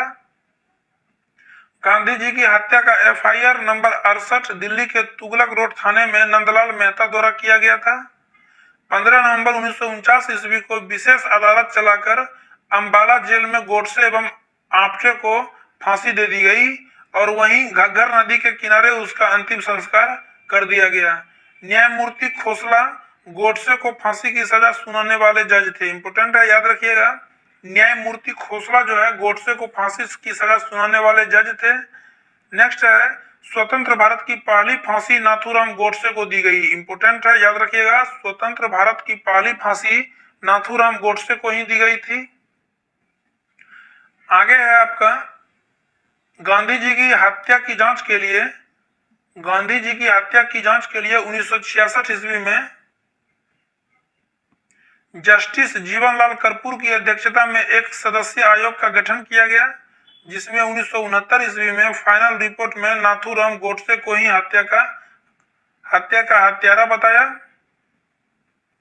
आगे है नोट, प्रतिवर्ष 2 अक्टूबर को भारत में गांधी जयंती और पूरे विश्व में अंतर्राष्ट्रीय अहिंसा दिवस के रूप में मनाया जाता है। हर 30 जनवरी को भारत में शहीद दिवस के रूप में मनाया जाता है। 1 अक्टूबर 1949 ईस्वी को चीन में स्थापित माओ से तुंग की साम्यवादी सरकार को भारत ने 1 दिसंबर 1949 ईस्वी में अपनी मान्यता दे दी और उसे संयुक्त राष्ट्र की सदस्यता दिलाने हेतु भारत ने भरपूर समर्थन दिया। आगे संविधान सभा द्वारा 26 जनवरी 1950 ईस्वी को पहली बार देश का अपना संविधान अंगीकार किया गया। जयप्रकाश नारायण द्वारा 1950 ईस्वी में सर्वोदय योजना का सूत्रपात किया गया। इंपोर्टेंट है, याद रखिएगा। जयप्रकाश नारायण द्वारा 1950 ईस्वी में सर्वोदय योजना का सूत्रपात किया गया। विनोबा भावे ने 18 अप्रैल 1951 को तेलंगाना के पोयमपल्ली गांव में भूदान आंदोलन की शुरुआत की। विनोबा भावे ने 18 अप्रैल 1951 को तेलंगाना के पोयमपल्ली गांव में भूदान आंदोलन की शुरुआत की। नेक्स्ट है 1952 में स्वतंत्र भारत के प्रथम आम चुनाव में कांग्रेस को 489 में से 364 सीटें मिली। उसी समय 1952 में चंद्रनगर का भारत में विलय किया गया। आगे है अमेरिका 1951 में भारत में चेस्टर बोर्ड को पहले राजदूत के रूप में नियुक्त किया था। अमेरिका जो है 1951 में भारत में चेस्टर बोर्ड को पहले राजदूत के रूप में नियुक्त किया था। कृषकों तथा मजदूरों की सुरक्षा के लिए केंद्र सरकार तथा राज्य सरकार द्वारा अनेक कानून बनाए गए, जैसे 1948 में न्यूनतम वेतन अधिनियम। इंपोर्टेंट है, याद रखिएगा। ये कब बना था? 1948 में। 1951 में प्लांटेशन एक्ट एवं खान कानून बने थे। 1952 ईस्वी में भारत में विश्व का पहला परिवार नियोजन कार्यक्रम प्रारंभ किया गया। इंपोर्टेंट है, विश्व का पहला परिवार नियोजन कार्यक्रम 1952 ईस्वी में भारत में ही शुरू किया गया था। सर्वप्रथम 2 अक्टूबर 1952 ईस्वी को सामुदायिक विकास कार्यक्रम का प्रारंभ हुआ। 1955 ईस्वी में हिंदू विवाह कानून एवं हिंदू उत्तराधिकारी एक्ट बनाया गया। 1955 ईस्वी में हिंदू विवाह कानून एवं हिंदू उत्तराधिकारी एक्ट बनाया गया। 1956 ईस्वी में हिंदू अल्पवयस्क और संरक्षण कानून तथा बच्चा गोद लेने और भरण पोषण के अधिकार वो कानून बनाए गए थे। जबकि 1956 ईस्वी में छुआछूत विरोधी कानून पारित किया गया। 1956 ईस्वी में छुआछूत विरोधी कानून पारित किया गया। आगे है आपका 1955 ईस्वी में 1955 ईस्वी में वीजी खरे की अध्यक्षता में एक राजभाषा आयोग का गठन किया गया। इसी आयोग की सिफारिश पर 1963 में राजभाषा अधिनियम बना। फिर से पढ़ते हैं, 1955 ईस्वी में वीजी खेर की अध्यक्षता में एक राजभाषा आयोग का गठन किया गया। इसी आयोग की सिफारिश पर 1963 ईस्वी में राजभाषा अधिनियम बना था। 1952 ईस्वी में माध्यमिक शिक्षा के क्षेत्र में सुधार लाने के लिए मुदालियर आयोग की स्थापना की गई। 1952 ईस्वी में माध्यमिक शिक्षा के क्षेत्र में सुधार के लिए मुदालियर आयोग की स्थापना की गई। 1961 ईस्वी में स्कूली शिक्षा में गुणात्मक सुधार लाने के लिए राष्ट्रीय शैक्षणिक प्रशिक्षण एवं अनुसंधान परिषद NCERT की स्थापना की गई। NCERT की स्थापना कब की गई? 1961 ईस्वी में। आगे है 1957 ईस्वी में द्वितीय आम चुनाव में कांग्रेस को केरल को छोड़कर सभी प्रांत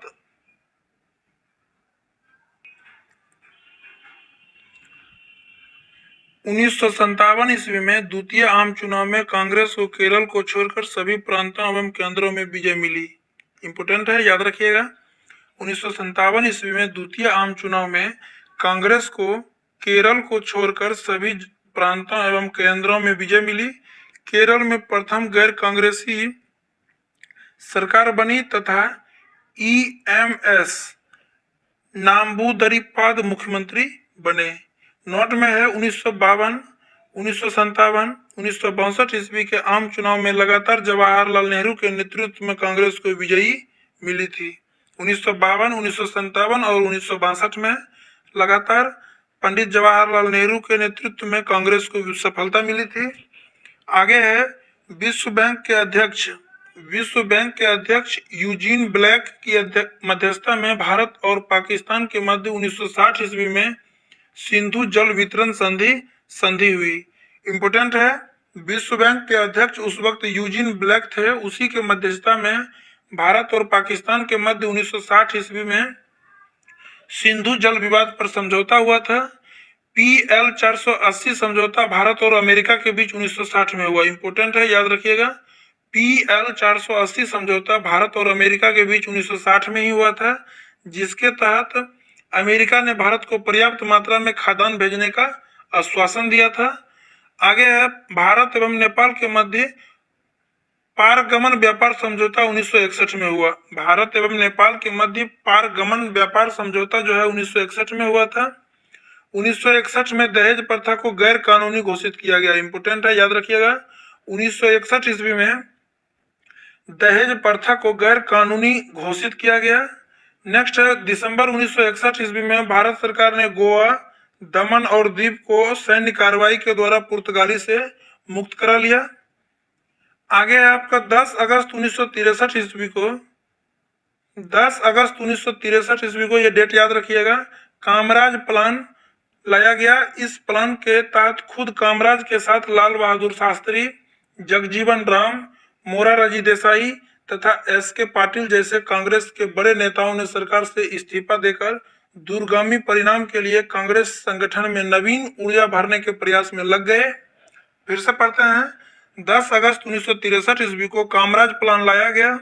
इस प्लान के तहत खुद कामराज के साथ लाल बहादुर शास्त्री, जगजीवन राम, मोरारजी देसाई तथा SK पाटिल जैसे कांग्रेस के बड़े नेताओं ने सरकार से इस्तीफा देकर दूरगामी परिणाम के लिए कांग्रेस संगठन में नवीन ऊर्जा भरने के प्रयास में लग गए। आगे है भारत और चीन के बीच नई दिल्ली में, याद रखिएगा, नई दिल्ली में 29 अप्रैल 1954 ईस्वी को तिब्बत को लेकर एक समझौता हुआ, जिसे पंचशील समझौता के नाम से जाना जाता है। 1959 ईस्वी में तिब्बत में एक जन विद्रोह हुआ। चीन ने शीघ्रता से विद्रोह को कुचल दिया। उसी दौरान तिब्बत के शासक दलाई लामा वहां से भागकर आए और भारत ने उन्हें राजनीतिक शरण दी।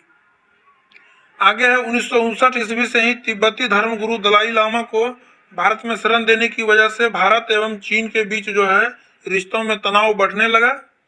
गुटनिरपेक्ष देशों का पहला शिखर सम्मेलन बेलग्रेड 1961 में हुआ। मार्शल टीटो ने इसकी अध्यक्षता की। इंपोर्टेंट है, गुटनिरपेक्ष देशों का पहला शिखर सम्मेलन जो है बेलग्रेड में 1961 ईस्वी में हुआ। मार्शल टीटो ने इसकी अध्यक्षता की थी।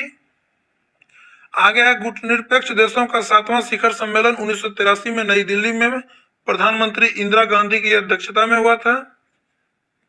नेक्स्ट है 1962 ईस्वी में 1962 ईस्वी में चीन से मित्रता बढ़ाने के लिए जवाहरलाल नेहरू ने हिंदी चीनी भाई भाई का नारा दिया। इंपोर्टेंट है, याद रखिएगा। 1962 ईस्वी में चीन से मित्रता बढ़ाने के लिए जवाहरलाल नेहरू ने हिंदी चीनी यानी इंडियन चाइना भाई भाई का नारा दिया, लेकिन चीन ने विश्वासघात कर अचानक 8 सितंबर 1962 को भारत पर आक्रमण कर दिया और लद्दाख, अरुणाचल प्रदेश एवं तवांग के सीमावर्ती भागों पर कब्जा कर लिया। उस समय भारत के रक्षा मंत्री कृष्ण मेनन थे, जबकि चीन के राष्ट्रपति चाउ एन लाई थे। आगे देखेंगे, 21 अक्टूबर 1962 ईस्वी को चीन ने एक पक्षीय युद्ध विराम की घोषणा कर दी। आज भी लद्दाख का 36,260 वर्ग किलोमीटर और अरुणाचल प्रदेश का 5180 वर्ग किलोमीटर एवं तवांग के क्षेत्र चीन के कब्जे में है। दिसंबर 1962 ईस्वी में भारत और चीन के बीच शांति प्रस्ताव के लिए श्रीलंका, बर्मा, कंबोडिया, इंडोनेशिया, घाना और संयुक्त अरब गणराज्य ने कोलंबो प्रस्ताव लाया। आगे, चीन के विश्वासघात से युद्ध में मिली भारत की हार के सदमे के कारण नेहरू को 27 मई 1964 ईस्वी को दिल का दौरा पड़ने से प्रधानमंत्री जवाहरलाल नेहरू का आकस्मिक निधन हो गया।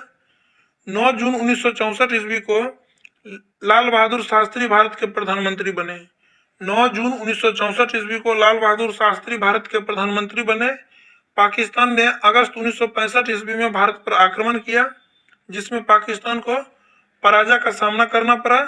30 जून 1965 ईस्वी को भारत और पाकिस्तान के मध्य ब्रिटिश मध्यस्थता के युद्ध विराम संधि हुई। पाक पर भारत की विजय पर प्रधानमंत्री लाल बहादुर शास्त्री ने जय जवान जय किसान का नारा दिया था। आगे देखेंगे, सोवियत प्रधानमंत्री कोसिजिन के प्रयास से, इंपोर्टेंट है, याद रखिएगा, सोवियत प्रधानमंत्री कोसिजिन के प्रयास से भारत और पाकिस्तान के बीच उज्बेकिस्तान का राजधानी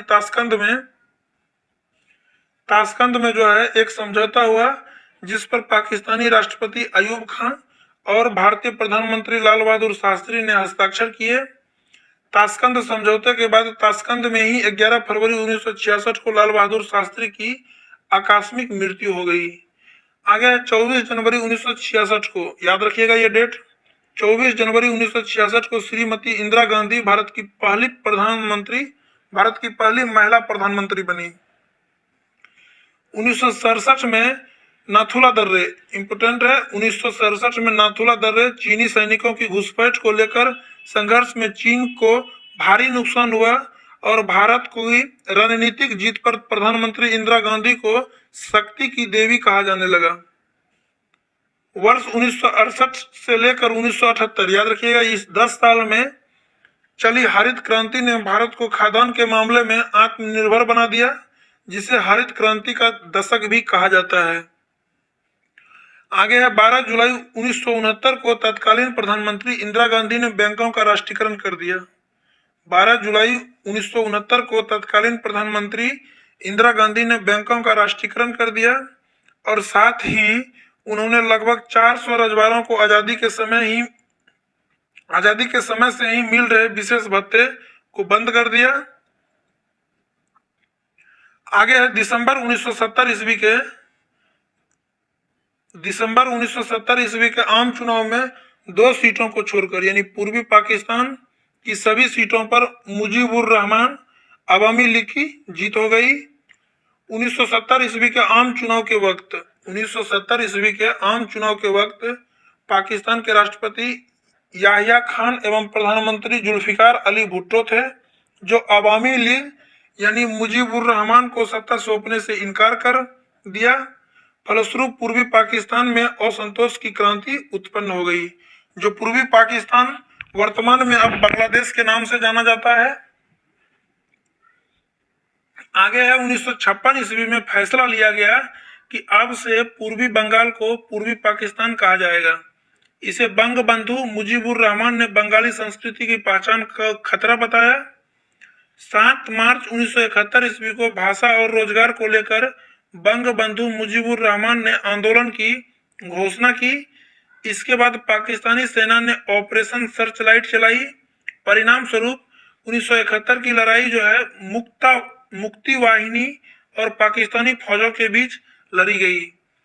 बांग्लादेश के स्वायत्तता आंदोलन में भारत को मदद के कारण पाकिस्तान ने 1971 ईस्वी में भारत पर आक्रमण कर दिया, जिसमें उसे मुंह की खानी पड़ी। अंततः 16 दिसंबर 1971 ईस्वी को ढाका में एक सैनिक समारोह में पाकिस्तान के जनरल नियाजी ने भारत के लेफ्टिनेंट जनरल जगजीत सिंह अरोरा के सम्मुख आत्मसमर्पण कर दिया। पाकिस्तान 2 भागों में बट गया और नया बांग्लादेश बना। रविंद्रनाथ टैगोर द्वारा रचित अमार सोनार बांग्ला बांग्लादेश का राष्ट्रगान भी बन गया था। सैम मानेकशॉ भारत पाक युद्ध जो है 1971 के समय भारतीय सेना अध्यक्ष थे। इंपोर्टेंट है, याद रखिएगा। भारत पाक युद्ध जो 1971 में हुआ था, उस समय भारतीय सेना अध्यक्ष कौन था? तो सैम मानेकशॉ। आगे है आपका 1971, नोट में दिया हुआ 1971 की भारत पाक लड़ाई में अमेरिका, इंग्लैंड और चीन ने पाकिस्तान का साथ दिया। इंपोर्टेंट है, याद रखिएगा। 1971 की भारत पाक लड़ाई में अमेरिका, इंग्लैंड और चीन ने पाकिस्तान का साथ दिया, जबकि रूस भारत का साथ दिया। यही कारण है कि अभी वर्तमान में रूस और यूक्रेन के बीच जो युद्ध हो रहा है, उस युद्ध में अभी भी अमेरिका, इंग्लैंड यूक्रेन के साथ है, जबकि चीन तटस्थ रह रहा है। भारत तो सबसे बड़ा तटस्थ रहने वाला देशों में से एक है। आगे है 1971 के भारत पाक युद्ध में शहीद हुए भारतीय सैनिक की याद में 26 जनवरी 1972 को दिल्ली में इंडिया गेट पर प्रधानमंत्री इंदिरा गांधी ने अमर जवान ज्योतिष का उद्घाटन किया, जो अब तक अनवरत जलता रहता है। फिर से पढ़ते हैं इसको। 1971 के भारत पाक युद्ध में शहीद हुए भारतीय सैनिक की याद में 26 जनवरी 1972 को दिल्ली में इंडिया गेट पर प्रधानमंत्री इंदिरा गांधी ने अमर जवान ज्योति का उद्घाटन किया, जो अब तक अनवरत जलता रहता है। आगे 3 जुलाई 1972 को भारतीय प्रधानमंत्री इंदिरा गांधी और पाकिस्तान के राष्ट्रपति जुल्फिकार अली भुट्टो के बीच शिमला समझौता हुआ। शिमला समझौता कब हुआ था? तो 3 जुलाई 1972, इंदिरा गांधी और जुल्फिकार अली भुट्टो के बीच। नेक्स्ट है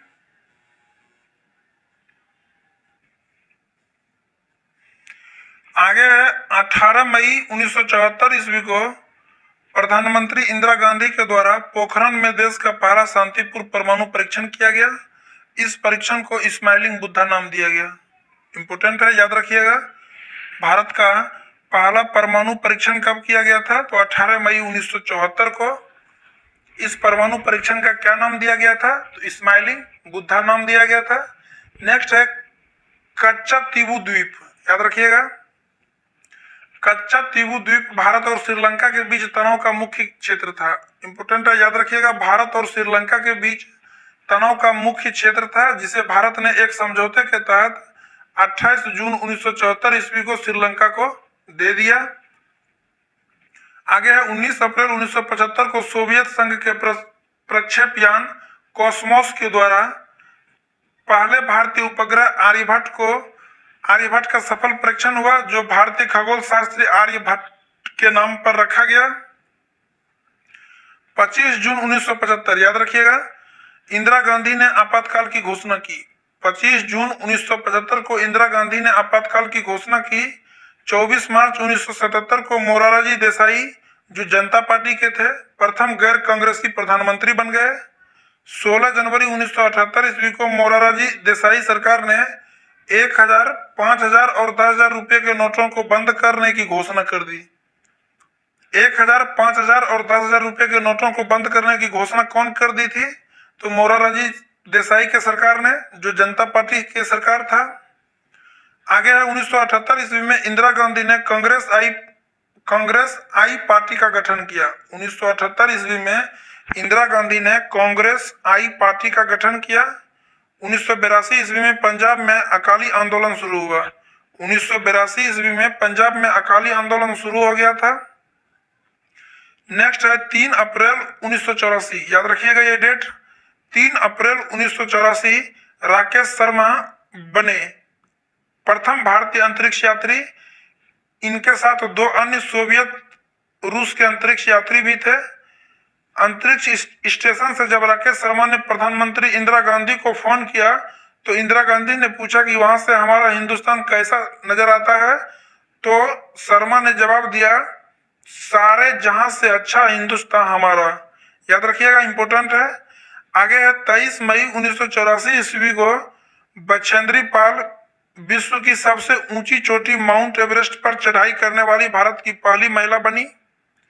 जून 1984 ईस्वी में इंदिरा गांधी सरकार ने स्वर्ण मंदिर में छिपे अलगाववादी जनरल सिंह भिंडरवाले के आतंकवादियों पर कार्रवाई करने के लिए ऑपरेशन ब्लू स्टार चलाया। उस समय पंजाब चरमपंथी अपने लिए अलग खालिस्तान देश चाहते थे। आगे है 31 अक्टूबर 1984 ईस्वी को प्रधानमंत्री इंदिरा गांधी को सिख अंगरक्षक बेअंत सिंह, याद रखिएगा, सिख अंगरक्षक बेअंत सिंह एवं सतवंत सिंह ने गोली मारकर हत्या कर दी। उसी दिन राजीव गांधी प्रधानमंत्री बन गए थे। नेक्स्ट है भोपाल गैस त्रासदी 3। 3 दिसंबर 1984 को विश्व का सर्वाधिक भीषण औद्योगिक दुर्घटना सामने आई। याद रखिएगा, ये डेट आपको पूछा जाएगा एग्जाम में। भोपाल गैस त्रासदी जो है 3 दिसंबर 1984 को हुआ था, जिसमें मिथाइल आइसोसाइनेट गैस लीक हुआ था। आगे देखते हैं इसमें। जब मध्य प्रदेश की राजधानी भोपाल में यूनियन कार्बाइड के कारखाने में मीक गैस का रिसाव होने से हजारों लोग अकाल मृत्यु के शिकार बन गए थे। आगे है 23 जून 1985 ईस्वी को बब्बर खालसा, याद रखिएगा, 23 जून 1985 ईस्वी को बब्बर खालसा के आतंकवादियों ने आयरलैंड से टोरंटो जा रहे एयर इंडिया के कनिष्क विमान को बम से उड़ा दिया, जिसमें सवार सभी 329 यात्री मारे गए। 1987 ईस्वी में अरुणाचल प्रदेश के तवांग में चीनी सैनिकों की घुसपैठ को लेकर संघर्ष में करीब 1000 चीनी सैनिक मारे गए और चीन की रणनीतिक हार हुई। इसके बाद 1988 ईस्वी में शांति वार्ता के लिए प्रधानमंत्री राजीव गांधी को चीन ने बीजिंग यात्रा को आमंत्रित किया। 1988 ईस्वी में राजीव गांधी सरकार ने मतदान की न्यूनतम आयु सीमा 21 वर्ष से घटाकर 18 वर्ष कर दिया। इंपोर्टेंट है, याद रखिएगा। 1988 ईस्वी में राजीव गांधी सरकार ने मतदान की न्यूनतम आयु सीमा पहले 21 वर्ष था, उसको घटाकर 18 वर्ष कर दिया। 2 दिसंबर 1989 ईस्वी को विश्वनाथ प्रताप सिंह देश के प्रधानमंत्री बने। 2 दिसंबर 1989 ईस्वी को विश्वनाथ प्रताप सिंह देश के प्रधानमंत्री बने। 13 अगस्त 1990 ईस्वी को तत्कालीन प्रधानमंत्री विश्वनाथ प्रताप सिंह ने मंडल आयोग की सिफारिश को स्वीकार करते हुए सरकारी नौकरियों में पिछड़े वर्गों के लिए 27% आरक्षण का प्रावधान लागू किया, जिसके विरोध में मंडल बनाम कमंडल का देशव्यापी विद्रोह चलाया गया। याद रखिएगा। आगे है 21 मई 1991। 21 मई 1991 ईस्वी को पूर्व प्रधानमंत्री राजीव गांधी की हत्या श्री पेरम्बुदुर तमिलनाडु में LTTE द्वारा कर दिया गया। ये एक आतंकवादी संगठन है LTTE। आगे पढ़ते हैं।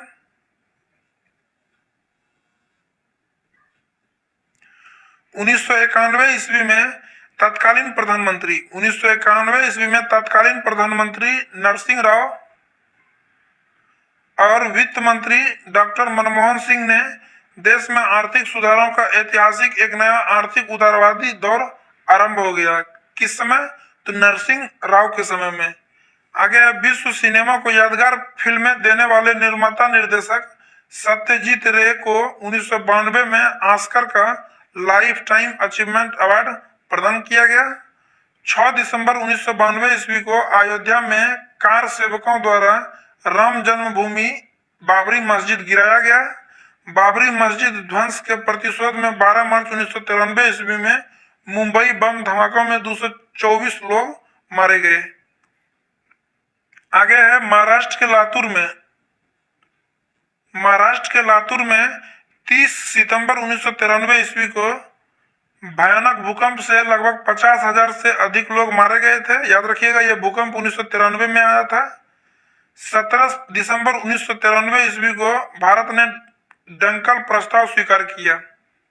डंकल प्रस्ताव भारत ने 17 दिसंबर 1993 ईस्वी को स्वीकार किया था।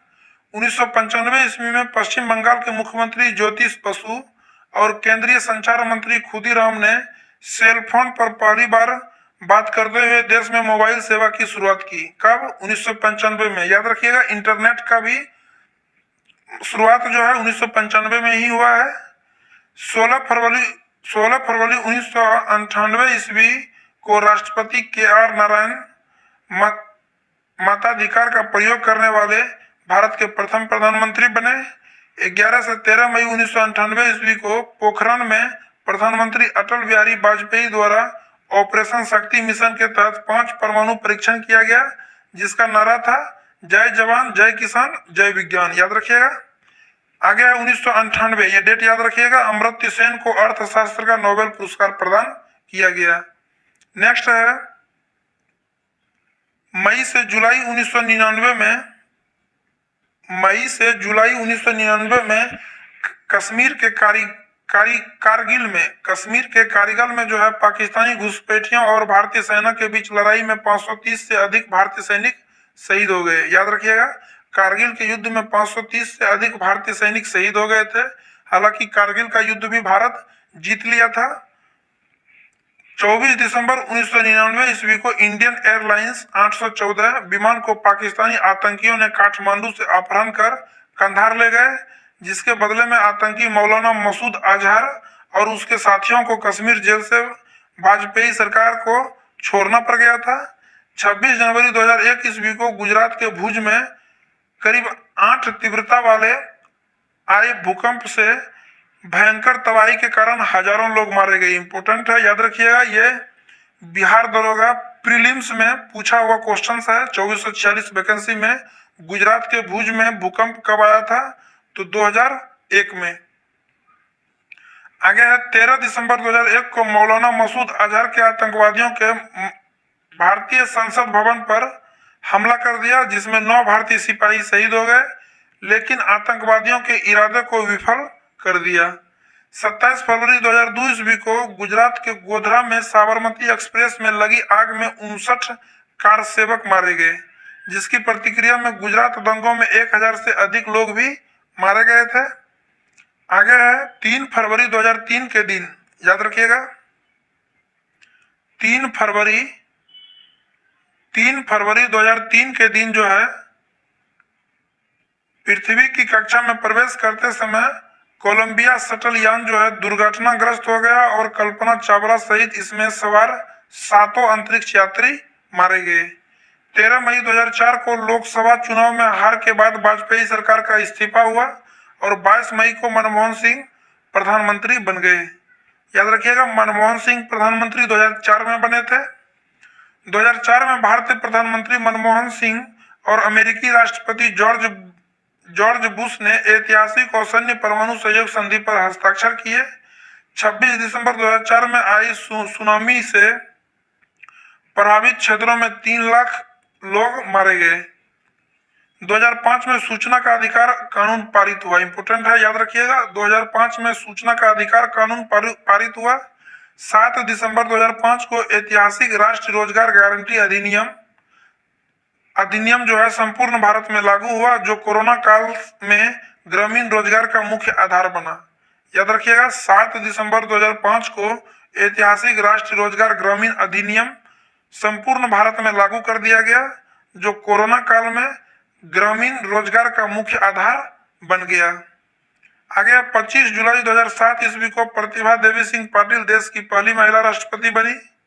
22 अक्टूबर 2008 को चंद्रयान प्रथम का सफल परीक्षण हुआ, जो करीब 1 वर्ष तक वहां रहकर चांद की सतह पर पानी होने की पुष्टि की। नेक्स्ट है, याद रखिएगा, चंद्रयान सेकंड को जो है 2019 में लॉन्च किया गया, जबकि चंद्रयान 3 का लॉन्चिंग समय 2022 है। तो देखते हैं आगे। 26 मई 2014 को नरेंद्र मोदी के नेतृत्व में किसी एक दल की पूर्ण बहुमत वाली पहली गैर कांग्रेसी भाजपा सरकार बनी। 8 नवंबर 2016 को 500 रुपए, 1000 रुपए मूल्य के नोटों का नोटबंदी हुआ। इंपोर्टेंट है, ये डेट याद रखिएगा। 8 नवंबर 2016 को नोटबंदी हुआ, जिसमें 500 रुपए और 1000 रुपए के नोट बंद कर दिए गए। 1 जुलाई 2017 से देश में नई कर व्यवस्था यानी वस्तु एवं सेवा कर जीएसटी लागू हुआ। कब से? 1 जुलाई 2017 से। 2 अगस्त 2018 को संविधान संशोधन विधेयक 123 के तहत राष्ट्रीय पिछड़ा वर्ग आयोग को अनुच्छेद 338 के अंतर्गत संवैधानिक दर्जा दिया गया। फिर से पढ़ते हैं। 2 अक्टूबर 2018 को संविधान संशोधन विधेयक 123 के तहत राष्ट्रीय पिछड़ा वर्ग आयोग को अनुच्छेद 338 के अंतर्गत संवैधानिक दर्जा दिया गया।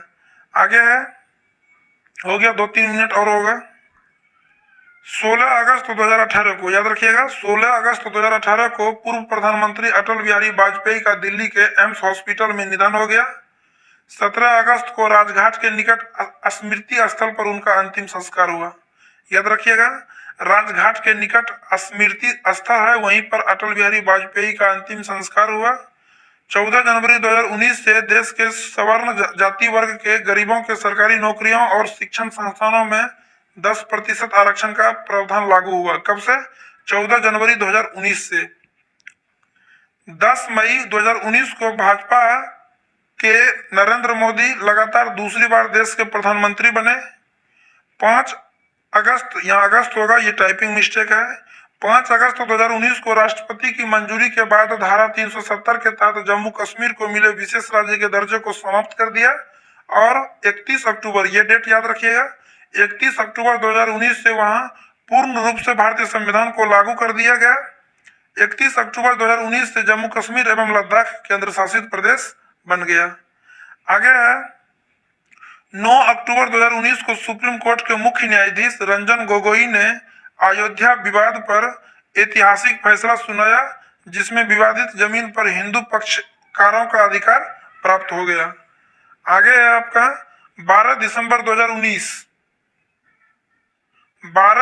2019 को राष्ट्रपति की मंजूरी के बाद नागरिकता संशोधन कानून 2019 यानी CAA लागू हुआ। कब? 12 दिसंबर 2019 को, जिसके तहत पाकिस्तान, याद रखिएगा ये सभी देश, अफगानिस्तान, बांग्लादेश, गैर मुस्लिम समुदाय जैसे हिंदू, सिख, ईसाई, जैन, बौद्ध एवं पारसी को जो 31 दिसंबर 2014 तक भारत में शरणार्थी के रूप में शरण ले रखे हो, को भारत की नागरिकता का प्रदान करने का स्वीकृति मिल गया।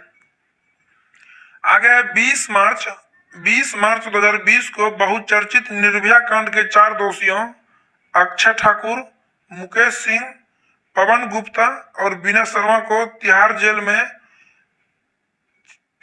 में एक साथ फांसी दी गई।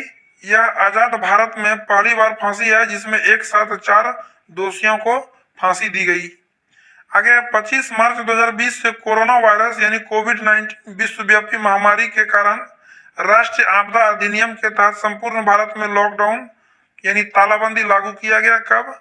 25 मार्च 2020 को लागू किया गया, जिसके कारण रेलवे के इतिहास में पहली बार संपूर्ण भारतीय रेलवे प्रणाली को बंद करना पड़ा। आगे 15 जून 2020 को लद्दाख के गलवान घाटी में भारत चीन खूनी झड़प में 20 भारतीय सैनिक शहीद हो गए। आगे है 20 सितंबर 2020 में जारी रिपोर्ट के अनुसार भारत के जीडीपी में ऐतिहासिक गिरावट के साथ 23.9% यानी ऋणात्मक में, ये निगेटिव -23.9% हो गया। 27 सितंबर 2020 को 3 नए कृषि कानून बनाए गए, जिसे काला कानून मानकर किसानों ऐतिहासिक आंदोलन चलाया। हालांकि बाद में ये 3 कृषि कानून प्रधानमंत्री मोदी जी के द्वारा वापस ले लिया गया। 11 अगस्त 2021 ईस्वी को 127वां संविधान संशोधन विधेयक पारित हुआ, जिसमें अन्य पिछड़े वर्ग ओबीसी से संबंधित सूची बनाने का अधिकार जो है राज्य केंद्र शासित प्रदेश को दिया गया। कब? 11 अगस्त 2021 को 127वां संविधान संशोधन विधेयक पारित हुआ था। तो फ्रेंड्स, इस प्रकार आपका आधुनिक भारत का केबीसी नैनो से कंप्लीट चैप्टर खत्म हो जाता है।